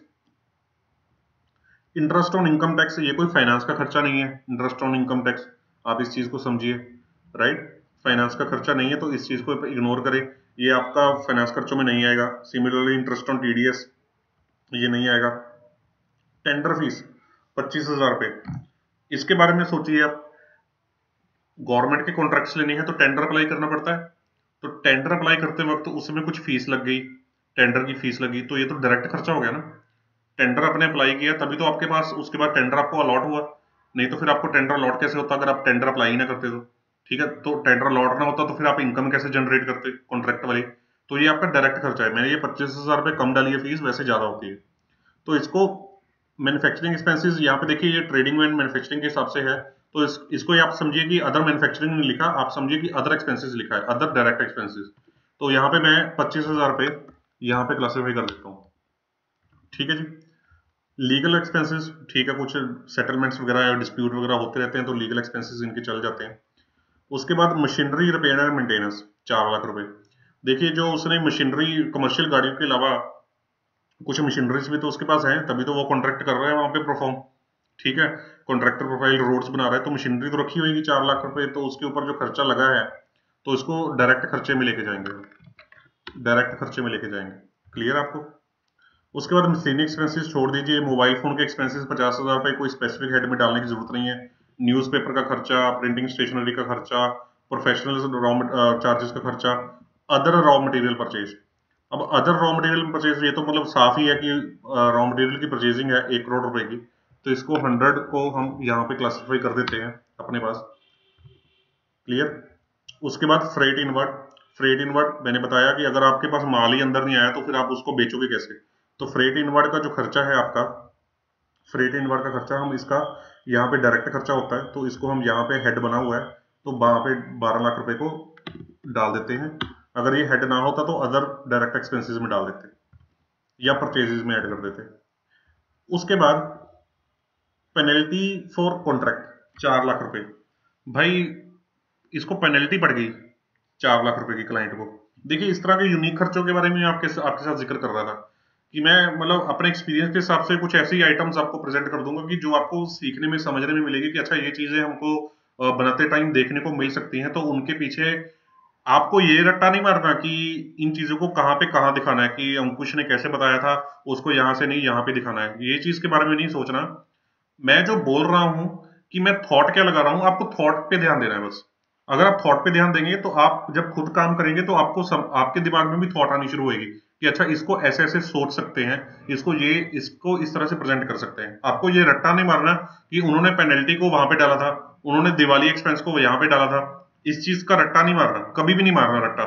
सिर्फ थॉट के ऊपर ध्यान दीजिए कि मैं किसी एक्सपेंस को देख के सोच क्या रहा हूं, मैं आपसे क्या बातें कर रहा हूं, क्या सोच रहा हूं, वही चीज के ऊपर आपको ध्यान देना है। अब पेनल्टी फॉर कॉन्ट्रैक्ट कि भाई गवर्नमेंट के साथ कॉन्ट्रैक्ट कर रहा होगा या कोई टाटा प्रोजेक्ट्स के साथ कोई कॉन्ट्रैक्ट किया होगा, तो वहां पे कॉन्ट्रैक्ट के अंदर इसने कोई घपला कर दिया होगा, अपनी कमिटमेंट को तोड़ दिया होगा, तो उस चक्कर में इसको पेनल्टी पड़ गई 4 लाख रुपए की। तो ये जो पेनल्टी इसको पड़ी है, ये रेगुलर नेचर ऑफ बिजनेस का पार्ट तो देखिए होता नहीं है। अगर तो आपको हर साल ये पेनल्टी दिखे और ये अच्छी खासी अमाउंट की दिखे, फिर तो आपके क्लाइंट के ऊपर ही क्वेश्चन है। फिर तो मैं पहले तो उस क्लाइंट को जाकर पूछूंगा कि भाई आप धंधा कैसे कर रहे हो, आप तो अपने कमिटमेंट्स को पूरा नहीं कर पा रहे, आपके ऊपर तो लगातार ही हर साल इतनी इतनी पेनल्टीज पड़ रही हैं। अगर वो आपके ऊपर पेनल्टी लगा रहे हैं तो कल मेरे को आप ब्याज मेरी किस्तें कैसे दोगे? ठीक है ना। अगर आप वहां पे कमिटेड नहीं हो, वहां पे पंक्चुअल नहीं हो, वहां पे आप अपने वादों को नहीं निभा पा रहे, तो आप बैंक के साथ कैसे काम करोगे? मैं तो एज ए बैंकर रिप्रेजेंट कर रहा हूँ ना। तो पहले तो अगर ये ऐसे 4 लाख रुपए तो चलो छोटी अमाउंट है, अगर ये तो हर साल आ रही हो फिर तो ये क्वेश्चनेबल पॉइंट हो गया क्लाइंट से। पर चलो मैं मान के चलता हूँ कि 3-4 सालों में एक बार आइटम आ रही है, वैसे होता भी ऐसे ही है नॉर्मली, जितने भी मैंने केसेस देखे हैं कि हर साल का ये चक्कर नहीं होता, कभी कभार ये इंसिडेंस आता है। तो ये जो 4 लाख रुपए है, ये हमारी नॉन ऑपरेटिंग एक्सपेंस है। नॉन ऑपरेटिंग एक्सपेंस है कि ये रेगुलर नेचर ऑफ बिजनेस का पार्ट नहीं है, तो इसको नॉन ऑपरेटिंग खर्चों में लेके चलते हैं। नॉन ऑपरेटिंग खर्चों में हमारे पास देखिए 3 ही हेड है, तो हम इसको अदर नॉन ऑपरेटिंग में डाल देते हैं। 4 लाख रुपए की पेनल्टी पड़ी थी, ठीक है। लॉस बाय फायर 10 लाख रुपए। अब भाई फायर भी तो हर साल नहीं लगती ना, तो इसको 10 लाख रुपए का अगर फायर लगने से नुकसान हो गया, तो ये भी तो नॉन ऑपरेटिंग नेचर का ऑफ बिजनेस है ना। नॉन ऑपरेटिंग मीन्स जो रेगुलर नेचर ऑफ बिजनेस ना हो या बिजनेस से रिलेटेड खर्चा ना हो, उनको बोलते हैं, ठीक है। तो यहाँ पे डाल दिया जी। सैलरी टू स्टाफ, अब ये दूसरे पर्सोनल कॉस्ट आ गई, इनडायरेक्ट पर्सोनल कॉस्ट आ गई, ठीक है। जो मतलब साइट पे नहीं है, अपने ऑफिस ऑफिस में बैठे हैं, ये उनकी खर्चे खर्चे आ गए। कितना है? 24 लाख रुपए। 24 लाख रुपए, ठीक है जी। उसके बाद आ गया सेल्स प्रमोशन 1.5 लाख रुपए। तो ये कौन सा खर्चा? आपका सेलिंग का खर्चा, सेल्स प्रमोशन, तो 1.5 लाख रुपए हमने यहाँ पे डाल दिया। उसके बाद आगे स्कूटर एक्सपेंसेस 7,000 रुपए छोड़ दिए यार। शॉर्ट एंड एक्सपेंस रिकवरी क्या करना है इसको? शॉर्ट एंड एक्सपेंस रिकवरी, अब आप बोलोगे कि सर इसको नॉन ऑपरेटिंग में डाल दो, हमें क्या पता क्या है शॉर्ट एंड एक्सपेंस रिकवरी। क्या 5,000 रुपए के लिए सोचना? बड़ी अमाउंट हो तो आप नॉन ऑपरेटिंग में डाल के खत्म कीजिए, इसको नहीं समझ आ रहा तो। Staff and worker welfare 2 lakh रुपए, इसमें डाल दीजिए पर्सनल कॉस्ट में। 2 लाख रुपए स्टाफ का खर्चा है।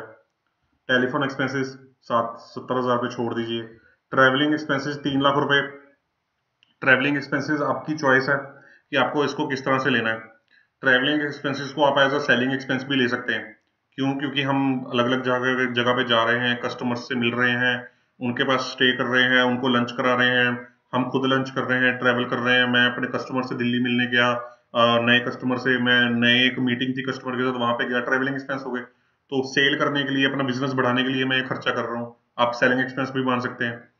दूसरी थॉट आप ये भी दे सकते हैं कि ट्रैवलिंग को सेलिंग नहीं मानना, इसको ठीक है, नॉर्मल 3-4 लाख रुपए का खर्चा है, इसको नॉर्मल खर्चों में मान के चलिए। तो मैंने अपने प्रैक्टिकल लाइफ में इसको सेलिंग में भी क्लासिफाई किया हुआ है एक बैंक में, दूसरे बैंक में मैंने इसको नॉर्मल इनडायरेक्ट खर्चे में भी माना हुआ है, मतलब ऑपरेटिंग नेचर का। तो आपकी चॉइस है कि आप इस चीज को किस तरह से लेना चाहते हैं। अगर आप इसको सेलिंग में डालना चाहते हैं डाल दीजिए, कोई दिक्कत वाली बात नहीं है, बट आई प्रेफर कि छोड़ दीजिए इसको, क्योंकि 3 लाख रुपए का छोटा सा खर्चा है, कोई ज्यादा मोटी अमाउंट तो है नहीं, सेलिंग में क्या ही दिखाना। वेबसाइट मेंटेनेंस एक्सपेंसेस या वेबसाइट के एक्सपेंसेस, आपने वेबसाइट डेवलप की है या उसकी मेंटेन कर रहे हैं, तो वेबसाइट तो आपका सेलिंग का खर्चा ही हो गया ना। वेबसाइट का खर्चा तो आपका सेलिंग का खर्चा ही होगा ना। वेबसाइट क्यों डालते हैं आप? ताकि कस्टमर आए आपकी वेबसाइट पे देखे और है भौचक्के हो जाए देख के, और यार क्या बंदा है कि इतनी बड़ी वेबसाइट बनाई है, क्या इसमें अंदर कितनी फैसिलिटीज दी है, वेबसाइट के अंदर इतनी डिटेलिंग है, इतने प्रोडक्ट का कैटलॉग है, यहाँ पे हम डायरेक्टली ऑर्डर भी कर सकते हैं, प्रोडक्ट को डायरेक्टली अप्लाई भी कर सकते हैं, कोटेशन ले सकते हैं, कॉन्टेक्ट कर सकते हैं। तो क्या है, सेलिंग करने के लिए तो वेबसाइट बनाते हैं हम, कि लोगों तक हमारी रीच बने, लोग हमें जानने पहचाने, हमारे बारे में देखें।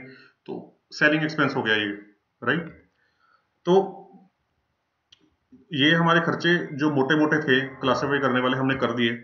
उसके बाद आप एक बार नजर मार लो कि जो आपके हेड्स हैं, जो भी आप सीएमए डाटा, जिस बैंक के लिए भी काम कर रहे हैं, जिस एनबीएफसी के लिए भी काम कर रहे हैं, अपने सीएमए डाटा के ऊपर मोटी मोटी नजर दोबारा मार ले कि कोई हेड ऐसा स्पेसिफिक तो नहीं है कि जहां पे मैं किसी चीज को डाल सकता था बट मैंने डाला नहीं, जहां पे मैं किसी चीज को डाल सकता था बट मैंने डाला नहीं, ऐसा कोई हेड तो नहीं है। तो आप देखेंगे यहाँ पे जैसे पावर एंड फ्यूल का खर्चा नहीं हमको कोई सामने आया, पैकिंग का नहीं आया, ये भी नहीं आया। उसके बाद पर्सोनल कॉस्ट ये हमने डाल दिए थे। रेमुनरेशन टू पार्टनर डायरेक्टर हमारे पास नहीं आया।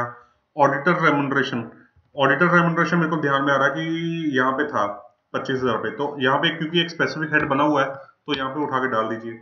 ये हमारे पास आया नहीं, ये भी नहीं आया, ये भी नहीं आया, तो कुल मिला के ये हमारे पास नहीं आए। और बाकी ये फाइनेंस के खर्चे हो गए, ये नॉन ऑपरेटिंग इनकम्स हो गई, ये नॉन ऑपरेटिंग एक्सपेंसेस हो गए, ये भी हमने क्लासीफाई कर दिए थे। उसके बाद हमारे पास नेट प्रॉफिट जो यहाँ पे बच के आ रहा है वो आ रहा है 86,45,000 का। पर यहाँ पे आपका जो नेट प्रॉफिट आ रहा है वो जीरो आ रहा है। वो क्यों जीरो आ रहा है? जो मैंने आपको उस लेक्चर में समझाया था प्रॉफिट एंड लॉस वाली पंचिंग में, कि भाई ये जनरल एंड एडमिनिस्ट्रेशन एक्सपेंसेस आपके एज अ बैलेंसिंग फिगर आ रहे हैं। ये देखिए हर एक कंपनी के हिसाब से आपको देखना पड़ेगा कि कहाँ पे क्या बैलेंसिंग फिगर आ रहा है। ठीक है, कईयों में तो नेट प्रॉफिट ही बैलेंसिंग फिगर होता है, तो उसकी उस अगर वहां पे आपका नेट प्रॉफिट ही बैलेंसिंग फिगर है आपकी कंपनी में, तो यहाँ पे तो आपका 86.45 सीधा सीधा ही बचना चाहिए। पर मैं प्रेफर करता हूँ कि एक general and non administration expenses का हेड हो, वही बैलेंसिंग फिगर बचे। तो ये सारे खर्चों का बैलेंसिंग फिगर है, इसमें से आपको अपने प्रॉफिट को माइनस करना है 86.45 को, ताकि आपका नीचे नेट प्रॉफिट बच जाए। तो यानी कि ये बन गए 9.5 लाख रुपए के, और आपका नीचे जो नेट प्रॉफिट है 86.45 का आपका टैली कर गया प्रॉफिट एंड लॉस अकाउंट से, ये टैली आपका करना चाहिए। उसके बाद प्रोविजन फॉर टैक्स है। प्रोविजन फॉर टैक्स आप अपनी आईटीआर में देख लीजिए कि टैक्स पेबल कितना है इस साल का, फर्म उसका इंडिविजुअल का। अगर वहां से आपको नहीं मिल रहा, आपके प्रोविजनल फाइनेंशियल्स हैं, तो सिंपल इतना बड़ा प्रॉफिट है 86 लाख रुपीज का, तो 86.45 का आप 30% टैक्स स्लैब अज्यूम करके इसके अंदर एक प्रोविजन फॉर टैक्स बना दीजिए, तो आपका नेट प्रॉफिट आफ्टर टैक्स निकल के आ जाएगा यहाँ पे। तो क्लियर है आपको ये सिनेरियो कि ये हमने कैसे कैसे काम किया इस केस के अंदर? चलो अभी हम नेक्स्ट के ऊपर चलते हैं। ये मैं इसको इरेज कर देता हूँ ताकि हमारा नेक्स्ट में ये शो ना हो। चलिए अभी हम नेक्स्ट के ऊपर चलते हैं, अगले सीएमए के ऊपर, लास्ट है। उसके बाद हम क्लोज कर देंगे आज का सेशन। एक और केस स्टडी है आपके लिए। देखिए क्लाइंट का क्या नाम है? राम एक्सपोर्ट्स। देखिए राम एक्सपोर्ट्स क्या है कि एक पार्टनरशिप कंसर्न है जिसमें 3 ब्रदर्स हैं, राम कुमार, श्याम कुमार, लक्ष्मण कुमार। 3 ब्रदर्स हैं, तीनों की इक्वल प्रॉफिट शेयरिंग रेशियो है, इक्वल प्रॉफिट शेयरिंग रेशियो है।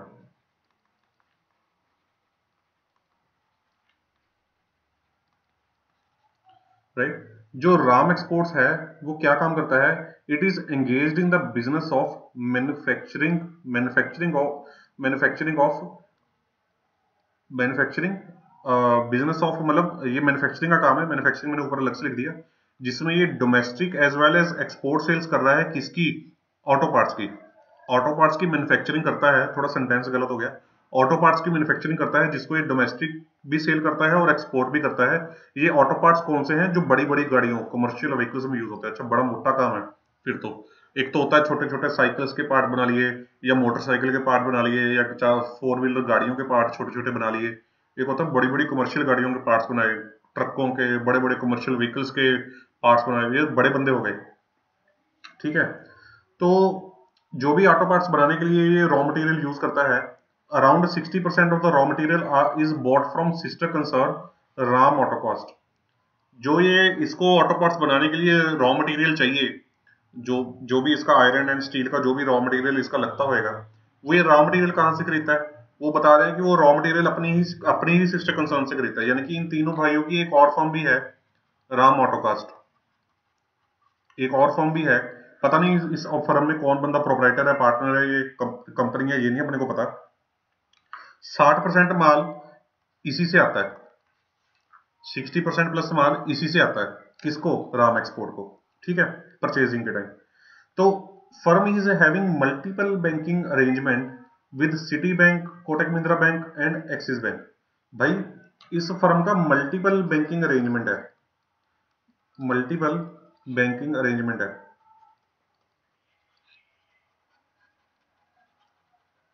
आप पूछेंगे कि सर ये मल्टीपल बैंकिंग क्या होता है, हमें तो समझ नहीं आ रहा।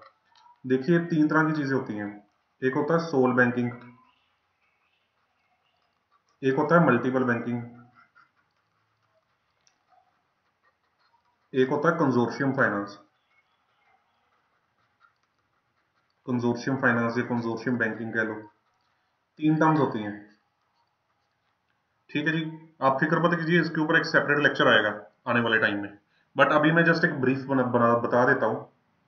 सोल बैंकिंग में एक राजा होता है, एक राजा होता है, मतलब एक ही बैंक होता है जिसके पास क्लाइंट का सब कुछ चल रहा है, सारे लोन्स। जैसे कि ये वाला केस अपना, ये कोटक महिंद्रा बैंक, ये सारा एक्सपोजर इसके पास ही चल रहा है। तो ये कौन सा केस है? Sole banking. एक ही राजा है, ठीक है। मल्टीपल बैंकिंग, कई सारे राजा, कई सारे राजा हैं, कई सारे राजा हैं, ठीक है। तो कई सारे राजा का क्या मतलब हो गया? मतलब क्या हो गया कि एक चीज के काफी ओनर्स हैं, ठीक है। तो राम एक्सपोर्ट के काफी फाइनेंसर्स हैं। कौन कौन है? सिटी बैंक है, कोटक महिंद्रा बैंक है एंड एक्सिस बैंक है। तो मतलब मल्टीपल बैंक्स के साथ इसका एक्सपोजर चल रहा है और मल्टीपल बैंक्स ने इसको वर्किंग कैपिटल फैसिलिटीज दी हुई हैं। वर्किंग कैपिटल फैसिलिटीज जो है मल्टीपल बैंक्स ने दी हुई हैं, तो उसको मल्टीपल बैंकिंग सिनेरियो बोलते हैं। कंजोर्शियम फाइनेंस क्या होता है? कंजोर्शियम फाइनेंस भी मल्टीपल बैंकिंग की तरह ही होता है, मल्टीपल बैंकिंग की तरह ही होता है कि जिसमें अलग अलग बैंक्स इन्वॉल्व है, मल्टीपल बैंक्स इन्वॉल्व है। इसके अंदर क्या होता है कि एक लीड बैंक होता है, लीड बैंक होता है। लीड बैंक मतलब जो एक, इसमें क्या होता है कि कई सारे जो राजा हैं अपने में से एक मुख्य राजा चुन लेते हैं। इनमें से एक मुख्य राजा होता है, वो किस सिनेरियो में होता है? कंजोर्शियम में, जो सारा कंट्रोल करता है, जिसके ऊपर, जिसके पास सब कंट्रोल है, जिसके पास कभी भी कोई क्लेश पड़े क्लाइंट का तो सब उसके पास जाते हैं, ठीक है। एक लीड बैंक होता है। लीड बैंक नॉर्मली वही होता है जिसके पास सबसे ज्यादा एक्सपोजर हो, जिसके पास सबसे ज्यादा एक्सपोजर हो, जिसने सबसे ज्यादा लोन दिया हो, लीड बैंक वही होता है। और कंजोर्शियम फाइनेंस में कोलेटरल भी कॉमन हो सकती है। कोलेटरल मतलब जो प्रॉपर्टी दी है, मान लीजिए कोई इंडस्ट्रियल प्रॉपर्टी है 40 करोड़ रुपए की, उस 40 करोड़ रुपए वाली एक ही प्रॉपर्टी पे एसबीआई का भी लोन है, उसी प्रॉपर्टी पे एक्सिस का भी लोन है। ऐसे प्रॉपर्टी शेयरिंग भी होती है कंजोर्शियम फाइनेंस में। मल्टीपल बैंकिंग में प्रॉपर्टी शेयरिंग नहीं होती। मल्टीपल बैंकिंग में सबके पास अपनी अपनी प्रॉपर्टीज होती हैं। कई सारे राजा है ना, हर एक राजा का अपना अपना हक है। सिटी बैंक के पास अपनी प्रॉपर्टी, कोटक के पास अपनी, एक्सिस के पास अपनी, ठीक है। मल्टीपल बैंकिंग सिनेरियो में ये चीज, कंजोर्शियम में एक राजा मुख्य राजा बन गया जो सबसे बड़ा एक्सपोजर लेके बैठा हुआ है, ठीक है। उसके पास काफी सारी प्रॉपर्टीज पड़ी हैं, तो कुछ और लोन देना है क्लाइंट को, तो वो किसी और बैंक को उसने साथ में डाल लिया, तीसरे बैंक को भी डाल लिया, चौथे को भी डाल लिया कि आओ मेरे पास 40 करोड़ की प्रॉपर्टी है, मैं इसमें से 2 करोड़ का चार्ज तुम्हें देता हूँ, तुम उस क्लाइंट को 3 करोड़ रुपए दे दो, इसमें से इतना चार्ज तुमको दो, तुम उसको इतना पैसा दे दो। एक मुख्य राजा है जो सारा कुछ कंट्रोल कर रहा है, तो ये कंजोर्शियम फाइनेंस हो गया, ठीक है। तो इस तरह के तीन तीन अलग अलग तरह के होते हैं। तो इनके अंदर क्या टेक्निकलिटीज हैं वो उसके लिए एक सेपरेट वीडियो बनाएंगे, बट एक जस्ट मोटिव था कि आपको क्लियर कराना कि क्या चीज है। तो मल्टीपल बैंकिंग अरेंजमेंट है जिसमें city bank, Kotak Mahindra bank and axis bank involve है केस के अंदर। तो सिटी बैंक के पास क्या चल रहा है? इसका एक्सपोर्ट पैकिंग क्रेडिट चल रही है 4 करोड़ रुपए की, जो पैकिंग क्रेडिट फैसिलिटीज का लेक्चर मैंने आपको समझाया था। 4 करोड़ रुपए की पैकिंग क्रेडिट है। मशीनरी टर्म लोन चल रहा है 5 करोड़ रुपए का, जिसका टेन्योर है 5 साल का। उसके बाद कोटक महिंद्रा बैंक में उसकी अनसिक्योर्ड लिमिट चल रही है, ओडी लिमिट 1 करोड़ रुपए की, COD OD limit, overdraft limit चल रही है 1 करोड़ की, जो कि अनसिक्योर्ड है, इसने कोई प्रॉपर्टी नहीं दी हुई उसके अगेंस्ट। एक्सिस बैंक में इसकी सेल्स बिल डिस्काउंटिंग फैसिलिटी चल रही है 2 करोड़ रुपए की। सेल्स बिल डिस्काउंटिंग मैंने आपको अभी कवर नहीं करवाई है, आने वाले टाइम में करवाऊंगा फॉर श्योर, बट अभी मैंने आपको कवर नहीं करवाई है। सेल्स बिल डिस्काउंटिंग आप ऐसे समझ लीजिए kind of letter of credit bill discounting है। तो जो सेल्स के इनवॉइसेस हैं उनको डिस्काउंट कर देते हैं हम लोग। एक फॉरवर्ड कवर फैसिलिटी है 2.5 करोड़ रुपए की, ताकि वो, क्योंकि वो एक्सपोर्टर है तो उसको जो फॉरेन एक्सचेंज की फ्लक्चुएशन का रिस्क है, फॉरेन एक्सचेंज फ्लक्चुएशन का जो उसको रिस्क है, उसको रिस्क को कवर करने के लिए उसको फॉरवर्ड कवर बुक करने पड़ते होंगे, फॉरवर्ड कॉन्ट्रैक्ट्स लेने पड़ते होंगे, तो उसकी वो 2.5 करोड़ की लिमिट एक्सिस बैंक के साथ भी चल रही है। तो ये अपना एक सिनेरियो है क्लाइंट का जिसमें वो एक्सपोर्टर भी है प्लस डोमेस्टिक सेल्स भी करता है। तो अपना रॉ मटेरियल सिस्टम से ही बाय करता है, 3 ब्रदर्स हैं, और प्लस ये मल्टीपल बैंकिंग अरेंजमेंट है क्लाइंट का। तो चलिए बेसिक डिटेल्स अपने को बिजनेस मॉडल की समझ लग गई, उसके बाद हम शुरू करते हैं अपना सीएमए। आइए हम अपने सीएमए के ऊपर आ गए। अब उसकी फाइनेंशियल्स खोलते हैं। सबसे पहले तो क्लाइंट का ट्रेडिंग एंड मैन्युफैक्चरिंग अकाउंट हमने खोल लिया। बड़ा सिंपल सीधा साधा सा मैंने एक ट्रेडिंग एंड मैन्युफैक्चरिंग अकाउंट आपके सामने प्रेजेंट किया है ताकि आपको समझने में आसानी रहे, कोई दिक्कत ना आए। तो इसके अंदर क्या सीन है अभी देखिए आप। चलिए एक एक चीज करके शुरू करते हैं। तो ट्रेडिंग एंड मैन्युफैक्चरिंग अकाउंट में तो आपको इतनी तो आपको एटलीस्ट आसानी है पिछले सिनेरियो के अकॉर्डिंग की आपको पता है कि ये डायरेक्ट खर्चे यहाँ पे डले हुए हैं। ठीक है, ज्यादा दिमाग नहीं लगाना। ठीक है, काफी हेल्प है। तो ये चीज की आपको यहाँ पे इजी मिलेगा। तो चलिए यहाँ पे देखते हैं कि भाई साहब ने क्या किया है, 7.5 करोड़ की डायरेक्ट एक्सपोर्ट की है। तो चलिए यहाँ पे हम एक्सपोर्ट सेल डाल डाल देते हैं उसकी 7.5 करोड़ रुपए की, डाल दी। आइए आगे। उसके बाद सेल्स आईजीएसटी, सेल्स लोकल। भाई अगर आप थोड़ा बहुत अंडरस्टैंड करते हैं जीएसटी को तो आप इस चीज को देख के समझ गए होंगे आईजीएसटी क्या है, कि जो इंटरस्टेट सेल्स है या जो उसने अपना जो केंद्र शासित प्रदेश, उनको क्या बोलते हैं यार इंग्लिश में, मेरे को नहीं ध्यान में आ रहा। आईजीएसटी सेल्स उन वो वाली सेल्स उन इलाकों में सेल्स, लोकल सेल्स मतलब विद इन द स्टेट उसने जो सेल की है। ये है आईजीएसटी सेल्स है 10 करोड़ रुपए की, लोकल सेल्स है इसकी 5 करोड़ रुपए की, दोनों है तो इंडिया में ही ना। तो इंडिया में है तो ये टोटल कितना बन गया अपने पास, 15 करोड़ रुपए। 15 करोड़ रुपए यानी 1500 लाख रुपए। तो ये उसकी डोमेस्टिक सेल्स आ गई। चलिए उसके बाद उसका आ गया क्लोजिंग स्टॉक 90 लाख रुपए का। अब क्लोजिंग स्टॉक में हमें नहीं पता ये रॉ मटेरियल है, फिनिश्ड है, वर्क इन प्रोग्रेस है, क्या है, क्या करेंगे, नहीं समझ आ रहा, कोई दिक्कत नहीं है, इसको फिनिश्ड प्रोडक्ट में डाल दो चुपचाप। फिनिश्ड में डाल दिया हमने 90 लाख रुपए। ओपनिंग स्टॉक इधर पड़ा है 1 करोड़ रुपए का, 100 लाख रुपीज का, इसको ओपनिंग स्टॉक में डाल दिया फिनिश्ड के। ठीक है, चलिए जी आगे बढ़ते हैं। उसके बाद हम आगे अपने खर्चों पे आगे जी। देखिए सबसे पहले कौन सा खर्चा है, ऑयल एंड लुब्रिकेंट्स का। अब ये ऑयल एंड लुब्रिकेंट्स के खर्चे जो मशीनों पे ऑयल्स एंड लुब्रिकेंट्स के लगते होंगे, ये वो वाले खर्चे हैं। मैंने आपको समझाया था कि एक आइटम्स होती हैं रॉ मटेरियल, एक आइटम होती है कंज्यूमेबल आइटम। कंज्यूमेबल आइटम्स का क्या लॉजिक समझाया था मैंने आपको। कंज्यूमेबल आइटम्स वो आइटम्स होती है जो आपके फिनिश्ड माल में नजर नहीं आती।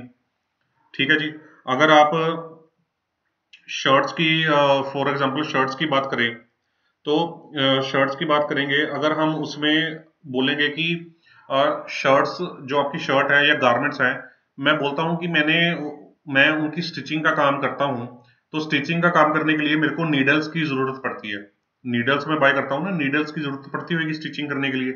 तो नीडल्स की जरूरत पड़ती है, तो नीडल्स टूटते रहते हैं, खरीदते रहते हैं, टूटते रहते हैं, कंज्यूमेबल आइटम है, लग जाती है फिर खराब हो जाती है। तो ये जो क्या शर्ट्स में आपको नीडल्स नजर आती हैं कहीं पे भी? नीडल्स आपको फिनिश प्रोडक्ट में कहीं पे भी नजर नहीं आती। तो वो नजर नहीं आती तो वो कंज्यूमेबल आइटम है। आपको नजर क्या आता है, आपको थ्रेड से नजर आते हैं, धागा, अगर आपको थ्रेड यार्न जो लगा है वो धागा नजर आता है आपको, बटन्स नजर आते हैं, स्टिचिंग वाले बटन्स नजर आते हैं, कपड़ा नजर आता है। अगर उसको डाई किया है, डाइंग, तो वो डाई डाई जो डाइड है, क्योंकि जिस कलर का डाई किया हुआ है वो आपको नजर में आता है।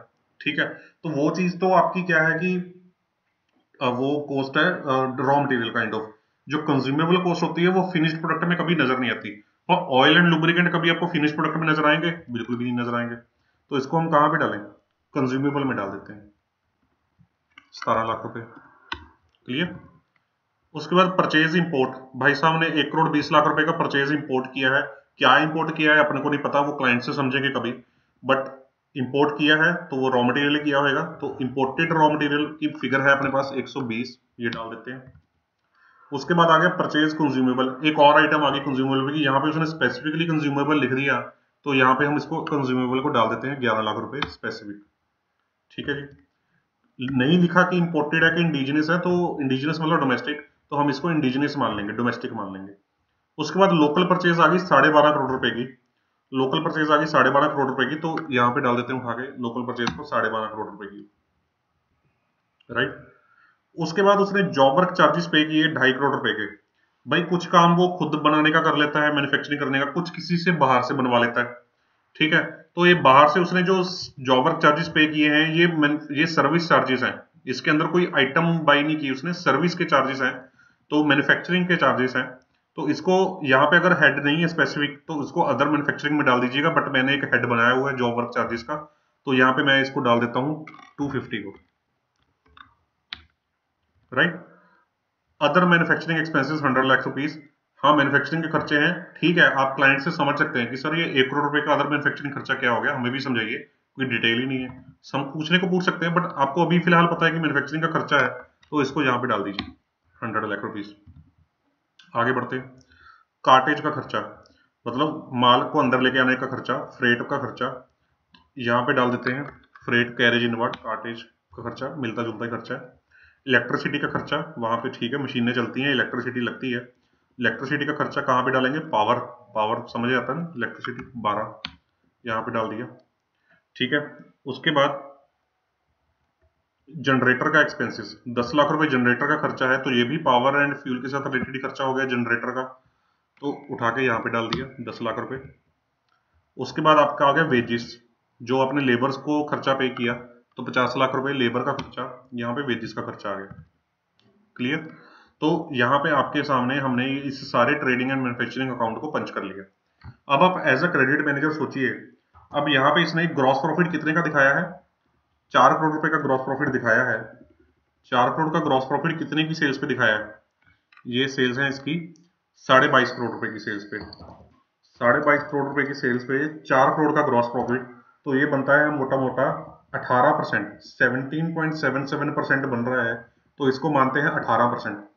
आप बोलेंगे कि सर इसका तो ग्रॉस प्रॉफिट ही बहुत ज्यादा है, ये तो बड़ी खुशी की बात है कि ये तो क्लाइंट पैसा ही बहुत ज्यादा कमा रहा है, इतना ग्रॉस प्रॉफिट इस बंदे का। भाई साहब, यही चीज पे हम लोग धोखा खा जाते हैं। भाई उसने बैलेंस शीट आपको दे दी एज अ बैंक, बैंक को उसको पता है बैंक ने ग्रॉस प्रॉफिट देखना होता है कि कितनी ग्रॉस प्रॉफिट रेशियो है, तो बैंक ज्यादा ग्रॉस प्रॉफिट रेशियो देखेगा तो खुश हो जाएगा और ज्यादा लोन देगा। ठीक है भाई, उसने आपको 18% का अप्रोक्सीमेटली ग्रॉस प्रॉफिट बना के दे दिया और आप खुश हो गए, पर बिजी नहीं। आपको पूरी प्रॉफिट एंड लॉस अकाउंट को भी ध्यान से देखना है कि कहीं कोई खर्चा इस नेचर का तो नहीं है कि भाई साहब ने चालाकी की हो और उस खर्चे को कहीं और डाल दिया हो यहाँ पे ग्रॉस प्रॉफिट को ज्यादा दिखाने के लिए। तो अगर ऐसा कुछ है तो आपको पकड़ना है और उसको सीएमएम के अंदर सही से क्लासिफाई करना है। तो हम प्रॉफिट एंड लॉस अकाउंट पे आ जाते हैं। तो सबसे पहले प्रॉफिट एंड लॉस अकाउंट में आने से पहले हम यहाँ पे नेट प्रॉफिट देख लेते हैं उसका, वो है 41.18 का। तो नेट प्रॉफिट को मैं जैसे मैंने पिछले वाले में किया था, मैं इसको ऑलरेडी यहाँ पे लेस कर देता हूँ, एक बार यहाँ पे लेस कर देता हूँ 41.18 का, ताकि यहाँ पे मेरे पास एक नेट प्रॉफिट बन के आ जाए 41.18 का। तो हमारी जीपी रेशो कितनी आई थी? 18%। तो मैं पहले आपके लिए जो आपका ग्रॉस प्रॉफिट ही है ना, पहले मैं उसको ही आपको करके दिखाता हूँ कि कैलकुलेट कि हमें कितना ग्रॉस प्रॉफिट, हमारा जो 4 करोड़ था वो एक्चुअल में कितना रहेगा। वो चलो हम एंड में कर लेंगे, पर चलो वन बाय वन हम अपनी क्लासिफिकेशन का काम शुरू करते हैं। चलिए, तो ये हमारा कवर हो गया। अभी आगे बढ़ते हैं, एक एक आइटम पढ़ते हैं, देन हम जैसे पिछला किया था इस हिसाब से करते जाते हैं। इंटरेस्ट रिसीव्ड 10,000 पे, क्या कहाँ डालें? ऑपरेटिंग इनकम है कि नॉन ऑपरेटिंग इनकम है? नॉन ऑपरेटिंग इनकम है, ऑब्वियसली 10,000 रुपए का इंटरेस्ट कहाँ, मतलब कोई पैसा पड़ा होगा मिल गया होगा उसको 10,000 रुपए का। नीचे चलो और नॉन ऑपरेटिंग इनकम ढूंढो। इंटरेस्ट इनकम 10,000 रुपए, 0.10 यहाँ पे डाल दी, खत्म। ड्यूटी ड्रॉबैक 25 लाख रुपए। भाई साहब, ये ड्यूटी ड्रॉबैक क्या होता है? अगर आपने मेरा वो लेक्चर लगाया होता जिसमें मैंने एक्सपोर्ट इंसेंटिव समझाए थे, इंपोर्ट एक्सपोर्ट प्रोसीजर वाले प्लेलिस्ट में, तो आपको समझ में आ जाता है ड्यूटी ड्रॉबैक की फैसिलिटी मिलती है किसको मिलती है? जो एक्सपोर्टर होते हैं बंदे। कौन देती है? गवर्नमेंट देती है। गवर्नमेंट उनको जो अपनी एक तरह से फैसिलिटी 3-4% का ड्यूटी का रिफंड देती है। तो ये ड्यूटी ड्रॉबैक्स क्या होते हैं? उनका प्रॉफिट है एक तरह से। तो क्योंकि एक्सपोर्ट करते हैं तो ड्यूटी ड्रॉबैक मिलता है, गवर्नमेंट प्रमोट करना चाहती है, तो ये भाई उसकी ऑपरेटिंग इनकम है, डायरेक्ट इनकम है, ये नॉन ऑपरेटिंग इनकम नहीं है। तो ड्यूटी ड्रॉबैक यहाँ पे डाल देंगे कितना? 25 लाख रुपए। क्लियर? उसके बाद आ गया सेल्स ऑफ लाइसेंस। वही लेक्चर को आपने लगाया होता तो मैंने आपको RODTEP स्कीम और MEIS लाइसेंस समझाया था, जो एक्सपोर्टर को मिलता है गवर्नमेंट की तरफ से बेनिफिट एक्सपोर्ट करने पे। वो लाइसेंस आगे सेल्स भी हो जाता है, वो ऑनलाइन स्क्रिप्ट की तरह होता है, एक पेज होता है लाइसेंस का जिसमें ड्यूटी फ्री इंपोर्ट करने का हमको ऑप्शन मिलता है। तो वो लाइसेंस आगे के आगे बिक जाता है, तो वो सेल्स ऑफ लाइसेंस से उसने 30 लाख रुपए कमाए हैं, तो उसको हम डाल देते हैं यहाँ पे। वैसे तो एक्सपोर्ट इंसेंटिव में ही डाल दें, अगर नहीं भी डालते तो अदर ऑपरेटिंग इनकम में भी डाल देंगे, तब भी कोई दिक्कत नहीं है, क्योंकि ये एक्सपोर्ट के साथ रिलेटेड ही कमाई है भाई साहब। तो इसको यहाँ पे डालेंगे एक्सपोर्ट इंसेंटिव को। उसके बाद आ गया foreign exchange fluctuation. Foreign exchange fluctuation से उसको 15 लाख रुपए का फायदा हो गया।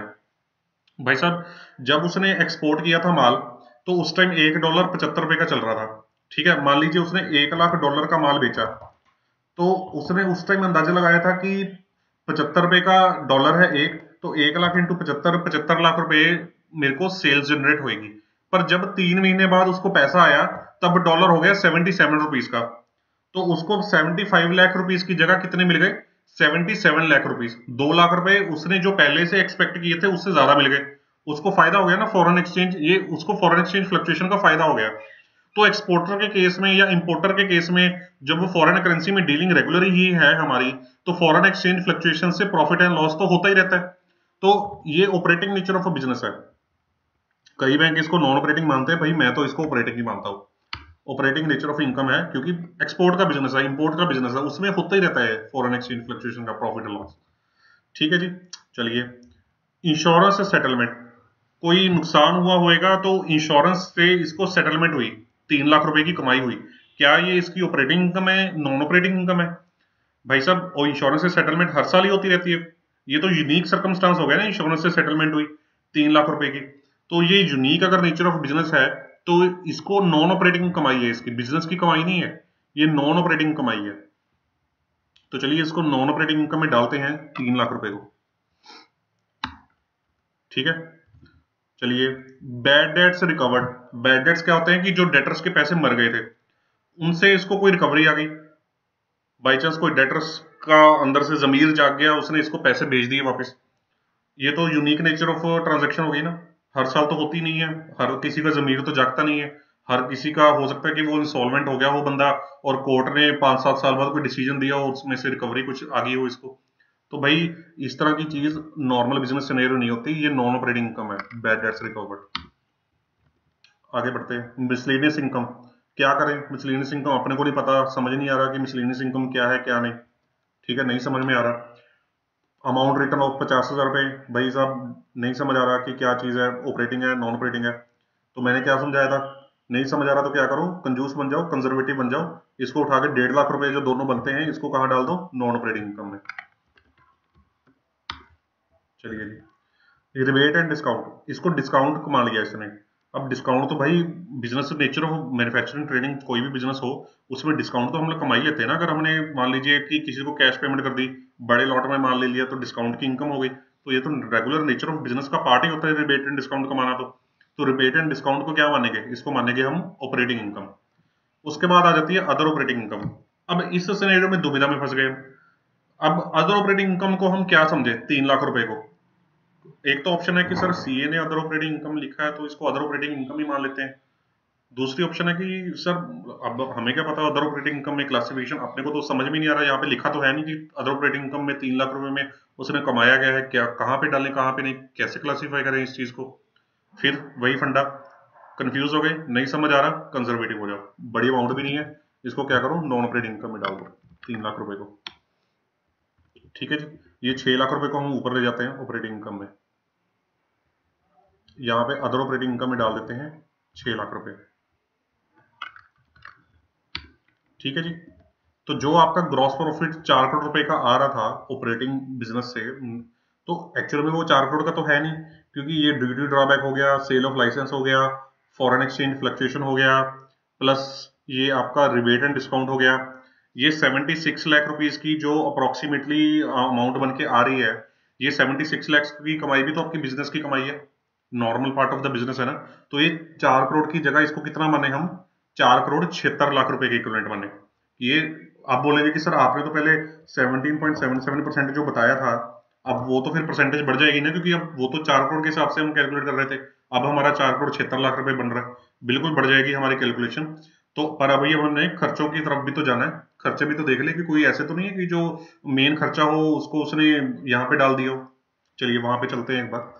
यहाँ पे जो हमारी ये चीज बन के आई है, ये हमारी, ये याद रखिएगा कि जो ग्रॉस प्रॉफिट था वो 4 करोड़ 76 लाख के इक्विवेलेंट आ गया है।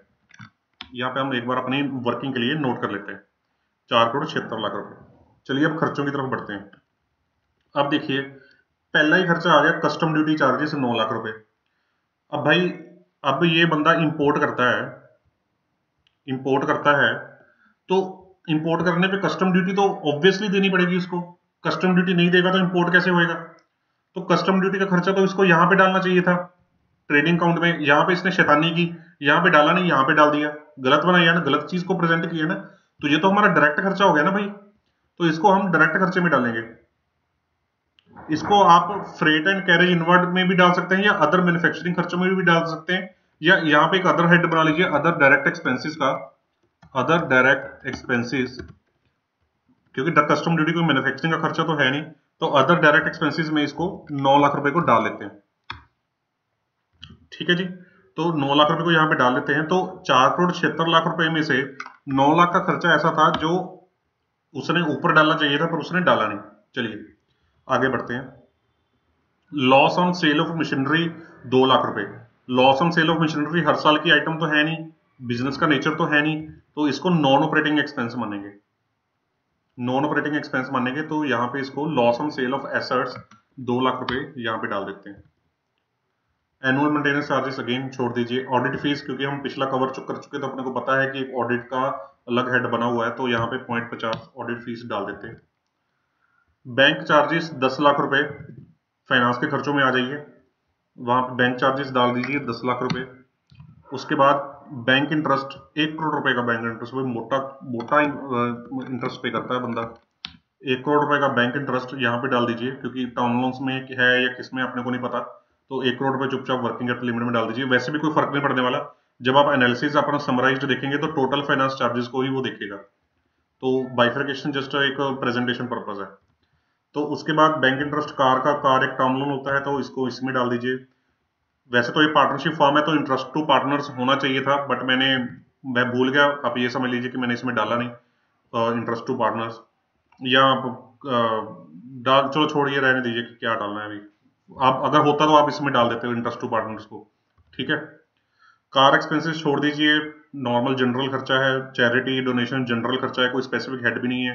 कमीशन ये पे करता होगा, एक्सपोर्ट करता है, डोमेस्टिक सेल्स करता है, कमीशन एजेंट्स रखे होंगे उनको पे करता होगा कमीशन, तो 35 लाख रुपए कमीशन एक सेलिंग एक्सपेंस है काइंड ऑफ।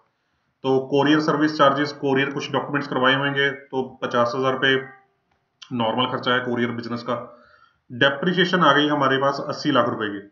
अब डेप्रिसिएशन तो मशीनरी भाई साहब ने लगाई है, तो मशीनरी मोटी होगी या कुछ भी लगा लो, डेप्रिसिएशन तो अपना मेन खर्चा हो गया। तो डेप्रिसिएशन का खर्चा अगर सारा है, वैसे तो डेप्रिसिएशन मशीनरी की आनी चाहिए ऊपर, और जो मशीनरी के अलावा बाकी एसेट्स हैं उनकी यहाँ पे आनी चाहिए, बट हमारे पास कोई ऑप्शन नहीं है तो हम यहाँ पे ही लिख लेते हैं। तो हम यहाँ पे डेप्रिसिएशन 80 लाख रुपए मान लेते हैं कि खर्चा वहां पे आना चाहिए था, पर इसने दिखाया नहीं। ये है हमारा 4,76,00,000 रुपए, तो ये हमारा बन गया 476 लाख रुपीज, इन लैक्स अगर लिखना हो तो 476 लाख। ठीक है जी। चलिए दिवाली एक्सपेंस, अगेन वही चीज, 5 लाख रुपए का दिवाली एक्सपेंस है मान लेते हैं। मैं इसको सेलिंग एक्सपेंस दिखाना प्रेफर करता हूँ, तो सेलिंग में डाल दिया मैंने। उसके बाद PF and ESI interact employees cost है, ये इसका टोटल बनता है 9 लाख रुपीज, तो मैंने यहाँ पे 9 लाख रुपीज डाल दिया पर्सोनल में। Electricity paid and maintenance general खर्चा है। फैक्ट्री रेंट इसने दिया है 12 लाख रुपए का, तो रेंटल का देख लीजिए अगर कोई सेपरेट हेड है या नहीं है। अगर रेंट का कोई सेपरेट हेड नहीं है तो ये अपने आप ऑटोमेटिकली इसमें बैलेंसिंग फिगर ऐड हो जाएगा जनरल एडमिनिस्ट्रेशन में। हमारे पास ये सॉरी फैक्ट्री रेंट का खर्चा है, तो फैक्ट्री रेंट का खर्चा हमारे पास मैन्युफैक्चरिंग का खर्चा है, डायरेक्ट एक्सपेंस, क्योंकि फैक्ट्री के साथ रिलेटेड है ना, तो इसको डायरेक्ट एक्सपेंस मानेंगे 12 लाख रुपए को, फैक्ट्री के रेंट को। तो यहाँ पे 12 लाख रुपए ये भी आना चाहिए था। चलिए आगे बढ़ते हैं। फीस एंड टैक्सेस 3 लाख रुपए, नॉर्मल उसने कोई फीस एंड टैक्सेस को पे किया होगा, ठीक है, चलता रहता है बिजनेस में, तो एक रेट्स एंड टैक्सेस का अपने पास हेड है। अगर ये हेड ना होता तो इसमें अपने आप ऑटोमेटिकली बैलेंसिंग फिगर आ जाता है, तो इसमें से 3 लाख रुपए ये डाल देते हैं। उसके बाद फ्रेट ऑन गुड्स, भाई जो फ्रेट ऑन गुड्स मतलब जो गुड्स ये एक्सपोर्ट कर रहा है, तो फ्रेट का खर्चा मोटा इसमें होता है कि एक्सपोर्ट करना पड़ता है हमको जब, तो जो ये फ्रेट का खर्चा है 30 लाख रुपए गुड्स को सेल करने में, तो ये सेलिंग एक्सपेंस है, क्योंकि सेल करने के लिए हमने दिया है ना, तो सेलिंग एक्सपेंस है। कितना है ये? 30 लाख रुपए। चलिए आगे। Export documentation charges, again export करना पड़ता है तो डॉक्यूमेंटेशन जो एग्जीक्यूट हो रही है उसके ऊपर उसको खर्चा पड़ रहा है, तो ये भी अगेन हमारा सेलिंग का खर्चा है 3 लाख रुपए का, क्योंकि एक्सपोर्ट हमारी सेल्स है, उसमें डाल दिया। इंश्योरेंस 10 लाख रुपए। अब इंश्योरेंस जो है इसको किसी भी तरीके से मान सकते हैं कि हम रॉ मटेरियल जो खरीद रहे हैं, तो बेसिकली रॉ मटेरियल को फैक्ट्री में लाने के लिए हमने इंश्योरेंस करा लिया, या हम एक्सपोर्ट कर रहे हैं तो लुधियाना से मुंबई भेजना है माल, तो रास्ते में कहीं डिस्ट्रॉय ना हो जाए, तो हमने इंश्योरेंस करवा लिया। तो अगर तो आप आउटवर्ड वाला इंश्योरेंस इसको मान के चल रहे हैं, फिर तो आप इसको सेलिंग एक्सपेंस में डाल दीजिए। अगर आप इनवर्ड वाला इंश्योरेंस मान के चल रहे हैं, तो फिर आप उसको ऊपर ले जाइए डायरेक्ट एक्सपेंसेस में। अगर आपको कुछ समझ नहीं आ रहा कि क्या करें क्या ना करें, फिर इसको इग्नोर मार दीजिए, फिर ये आपका ऑटोमेटिकली यहाँ पे बैलेंसिंग फिगर में आ जाएगा, ज्यादा दिमाग मत लगाइए। ठीक है। Interest on income tax, finance का खर्चा नहीं है। अब यहाँ पे बैड डेट्स हो गए, ये बैड डेट्स रिकवर्ड थे 2 लाख के, ये बैड डेट्स इसके हो गए 4 लाख रुपए के। अब भाई 4 लाख रुपए के बैड डेट्स अगर हो गए, ये भी यूनिक सर्कमस्टांस तो है नहीं बिजनेस का, कुछ हो गया होगा, किसी ने पैसे मार लिए होंगे, तो ये नॉन ऑपरेटिंग खर्चा है, क्योंकि यूनिक नेचर नहीं है ना, यूनिक नेचर है ना बिजनेस खर्चे की, हर साल तो होता नहीं है बैड डेट्स। अगर हर साल हो तो फिर तो वही क्वेश्चनेबल पार्ट हो गया, आप क्लाइंट से क्वेश्चन कीजिए कि भाई साहब कैसा बिजनेस कर रहे हो आप, आपके तो बैड डेट्स ही हुई जा रहे हैं, काम ही नहीं करना आता आपको तो। ठीक है ना। एग्जीबिशन एक्सपेंसेस, एक्सपोर्टर के केस में एग्जीबिशन के एक्सपेंसेस आपको काफी देखने को मिलेंगे। एग्जीबिशंस जैसे दुबई में एग्जीबिशंस लगती हैं, वहां पे इंडियन एक्सपोर्टर्स जाते हैं, अपने प्रोडक्ट्स को एग्जीबिशन में दिखाते हैं, फिर वहां पे उसको hand to hand order receive होते हैं, जो इंटरनेशनल लेवल पे लोग एग्जीबिशंस में देखने के लिए आए होते हैं। तो एग्जीबिशन का एक्सपेंस सेलिंग एक्सपेंस है हमारा, सेलिंग एक्सपेंस है एग्जीबिशन का एक्सपेंस, तो इसको सेलिंग में डालेंगे हम लोग 5 लाख रुपए को। आगे लीगल एक्सपेंस, कोई झगड़ा चल रहा होगा, हो गया होगा, नॉर्मल खर्चा है। Machinery repair and maintenance 5 lakh रुपए, ये तो हमारा ऊपर रिपेयर एंड मेंटेनेंस में आना चाहिए, मशीनरी का खर्चा 5 लाख रुपए, और साथ में इसको यहाँ पे भी लेके चलते हैं 5 लाख रुपए। क्लियर। मिसलेनियस एक्सपेंसेस छोड़ दीजिए, नॉर्मल खर्चा है, मोबाइल फोन छोड़ दीजिए, न्यूज़पेपर स्पेसिफिक नहीं, printing stationery normal, professional charges normal. Sample expenses, normally export हो चाहे डोमेस्टिक सेल्स हो, तो हमें कई बार सैंपल्स दिखाने पड़ते हैं अपने प्रोडक्ट्स के, तो सैंपल टी शर्ट्स भेज दी, सैंपल मशीनरी का ऑटो पार्ट भेज दिया, एक्सपोर्ट करके दिखा दिया, तो वो सेलिंग का खर्चा ही होता है हमारा। जो सैंपल भेजने का खर्चा होता है, ये हम सेल्स करने के लिए ही, ऑर्डर्स लेने के लिए ही भेजते हैं अपने कस्टमर्स को, तो इसको सेलिंग एक्सपेंस का पार्ट मानेंगे। रेट डिफरेंस छोड़ दीजिए। Foreign tour and travels, export कर रहे हैं तो फॉरेन तो जाना ही पड़ेगा पेमेंट्स रिकवर करने के लिए, और कस्टमर्स को ऐड करने के लिए, ऑर्डर्स लेने के लिए, तो फॉरेन टूर एंड ट्रेवल्स हमारा, जो एक्सपोर्टर के केस में तो खास करके, अगर एक्सपोर्टर कस्टमर ना होता फिर तो ये हमारा अदर खर्चा होता, क्योंकि एक्सपोर्टर है तो इसको सेलिंग का खर्चा मानेंगे कि हम बाहर जा रहे हैं मिलने कस्टमर से, ये वो इस करके। Repair and maintenance, normal repair and maintenance है, फैक्ट्री की होगी obviously. Packing expense, domestic export sales है, बड़े बड़े ऑटो पार्ट्स हैं, तो पैकिंग का खर्चा मोटा करना पड़ता होगा अपने को, तो पैकिंग करना है, तो ये सेलिंग का खर्चा हो गया हमारा 35 लाख रुपए का। पैकिंग करेंगे तभी तो माल बिकेगा। राउंड डिफरेंस 50,000 रुपये, छोटी सी अमाउंट है, छोड़ दीजिए। 35 लाख रुपए की सैलरी है, पर्सनल कॉस्ट में आ जाइए, 35 लाख रुपए की सैलरी अदर में डाल दीजिए। सेल्स प्रमोशन का एक्सपेंस है, अगेन सेलिंग का खर्चा है 5 लाख रुपए, कोई भी अदर सेलिंग का खर्चा होगा 5 लाख रुपए का, यहाँ पे डाल दिया। उसके बाद स्कूटर एक्सपेंसेस छोटे से छोड़ दीजिए, शॉर्ट एंड एक्सेसरी रिकवरी पता नहीं क्या है, इतने छोटे एक्सपेंस को नॉन ऑपरेटिंग खर्चे में दिखाने की जरूरत नहीं है, छोड़ दीजिए, 10,000 रुपये ही है। थोड़ी सी सिग्निफिकेंट अमाउंट होती तो इसको नॉन ऑपरेटिंग में डाल देते। Staff and worker welfare, employees का खर्चा हो गया, यहाँ पे डाल दिया। Telephone expenses, travelling expenses, normal travelling को अगेन आप डिबेटेबल पॉइंट है। Water and sewerage charges, website expenses मैंने पिछली बार भी समझाया आपको, सेलिंग में डाल दीजिए। तो इस तरह से आपका ये सीएमए डाटा मोटा मोटा कंप्लीट हो गया, और जो बैलेंसिंग फिगर, जो खर्चे आपने कहीं और क्लासिफाई नहीं किए, वो ऑटोमेटिकली यहाँ पे आपके रिप्रेजेंट हो गए अदर जनरल खर्चों में, यहाँ पे ऑटोमेटिकली बन के वो आ गए। ठीक है जी। तो आपका नेट प्रॉफिट तो क्योंकि हमने ऊपर लेस कर ही दिया था, तो यहाँ पे टैली हो गया, तो यहाँ पे इसका अप्रोक्सीमेट टैक्स डाल दीजिए 30%, तो ये आपका नेट प्रॉफिट आफ्टर टैक्स हो गया। तो ये आपकी कुल मिला के पोजीशन आ गई, राइट। तो अभी हम एक बार वो चेक कर लेते हैं अपना, भाई ये हमारे पास सिनेरियो था 476 माइनस 106, तो 370 का ग्रॉस प्रॉफिट बनता है। पहले हमने 400 के हिसाब से कंप्यूट किया था 22.5 करोड़ की सेल्स के ऊपर, सॉरी हमारी सेल्स कितनी थी, हमारी सेल्स थी 22.5 करोड़, 22.5 करोड़ रुपए की सेल्स थी, प्लस हमारे पास जो ऑपरेटिंग इनकम्स है वो कितनी आई थी 76 लाख रुपए, ये चारों मिला के। तो 22.5 प्लस 76, टोटल हमारा बिजनेस ऑपरेटिंग जनरेशन कितना हो गया? 23 करोड़ 26 लाख रुपए का। तो पहले कितना था? 22.5 करोड़ का। तो 22.5 करोड़ के अगेंस्ट हमारा ग्रॉस प्रॉफिट कितना था? 4 करोड़ रुपए का। तो हम कितना कंप्यूट कर रहे थे कि हमारी जीपी रेशो क्या है? हमारी जीपी रेशो थी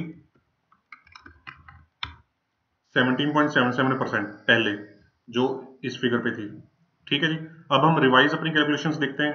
2326 रुपए का हमारा टोटल ऑपरेटिंग बिजनेस का रेवेन्यू बन रहा है, उसके अगेंस्ट हमारा 370 का जो मोटा मोटा जो है ग्रॉस प्रॉफिट बैठ रहा है, सही वाला। तो अब हम देखते हैं कि हमारी परसेंटेज क्या आ रही है।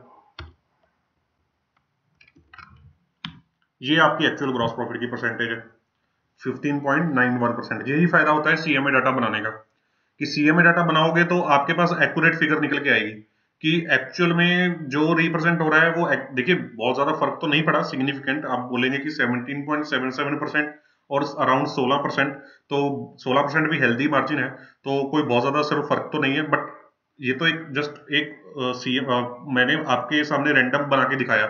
जब आप प्रैक्टिकली काम करेंगे तो हो सकता है कि ये 15.91 की जगह आपके पास 5% ही है।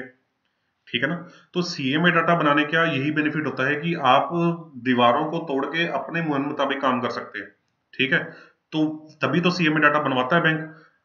सीएमए डाटा बनवाने का बेनिफिट ही यही है हमें कि हम सही चीज कैलकुलेट कर सकते हैं, सही प्रॉफिटेबिलिटी क्लाइंट की अंदाजा लगा सकते हैं कि क्लाइंट क्या कमा रहा है, क्या खर्चा कर रहा है। ठीक है? तो आई होप कि ये अब प्रॉफिट एंड लॉस वाला जो प्रैक्टिस सेशन था, जो भाई हमने अभी कंप्लीट कर लिया है, तो आपको इसके ऊपर अभी ठीक ठाक सा कॉन्फिडेंस बिल्टअप हो गया होगा। देखिए ज्यादा तो मैं इसको और नहीं खींच सकता प्रॉफिट एंड लॉस की प्रैक्टिस सेशन को। आप खुद से प्रैक्टिस कीजिए, मुझे कमेंट्स में डालिए कि ये सर बिजनेस है और उसका ये खर्चा मेरे को नजर में आ रहा है, मैं इस खर्चे को कहाँ पे क्लासिफाई करूँ। I will revert to you. अब मैं अपनी जजमेंट के हिसाब से आपको रिवर्ट करूंगा कि इस खर्चे को कहाँ पे क्लासिफाई करना चाहिए, क्या नेचर है इस खर्चे की, किस वजह से हो सकता है खर्चा। तो वर्किंग कीजिए, आप मेहनत कीजिए, तो मैं आपके साथ हूँ बिल्कुल। तो जितनी हो सके मैं आपको हेल्प करने की कोशिश करूंगा, और वीडियोस के थ्रू भी कर रहा हूँ, और जैसे भी आप कमेंट्स डालते हैं या लिंक्डइन पे मेरे को मैसेजेस करते हैं, तो वहां पे भी जितनी क्वेरीज आपकी हैं तो मैं आपको रिजॉल्व करने की अपनी तरफ से कोशिश करता हूँ पूरी पूरी। तो नेक्स्ट लेक्चर में हम मिलेंगे एक और प्रैक्टिस सेशन के साथ, जिसमें हम बैलेंस शीट्स को कवर करेंगे। वो भी काफी इंपॉर्टेंट चीज है। तो आई होप आपको प्रॉफिट एंड लॉस की पंचिंग में काफी कॉन्फिडेंस अब आ गया होगा। तो चलिए अब हम नेक्स्ट लेक्चर में मिलेंगे आपको। तो good bye for now, thank you very much.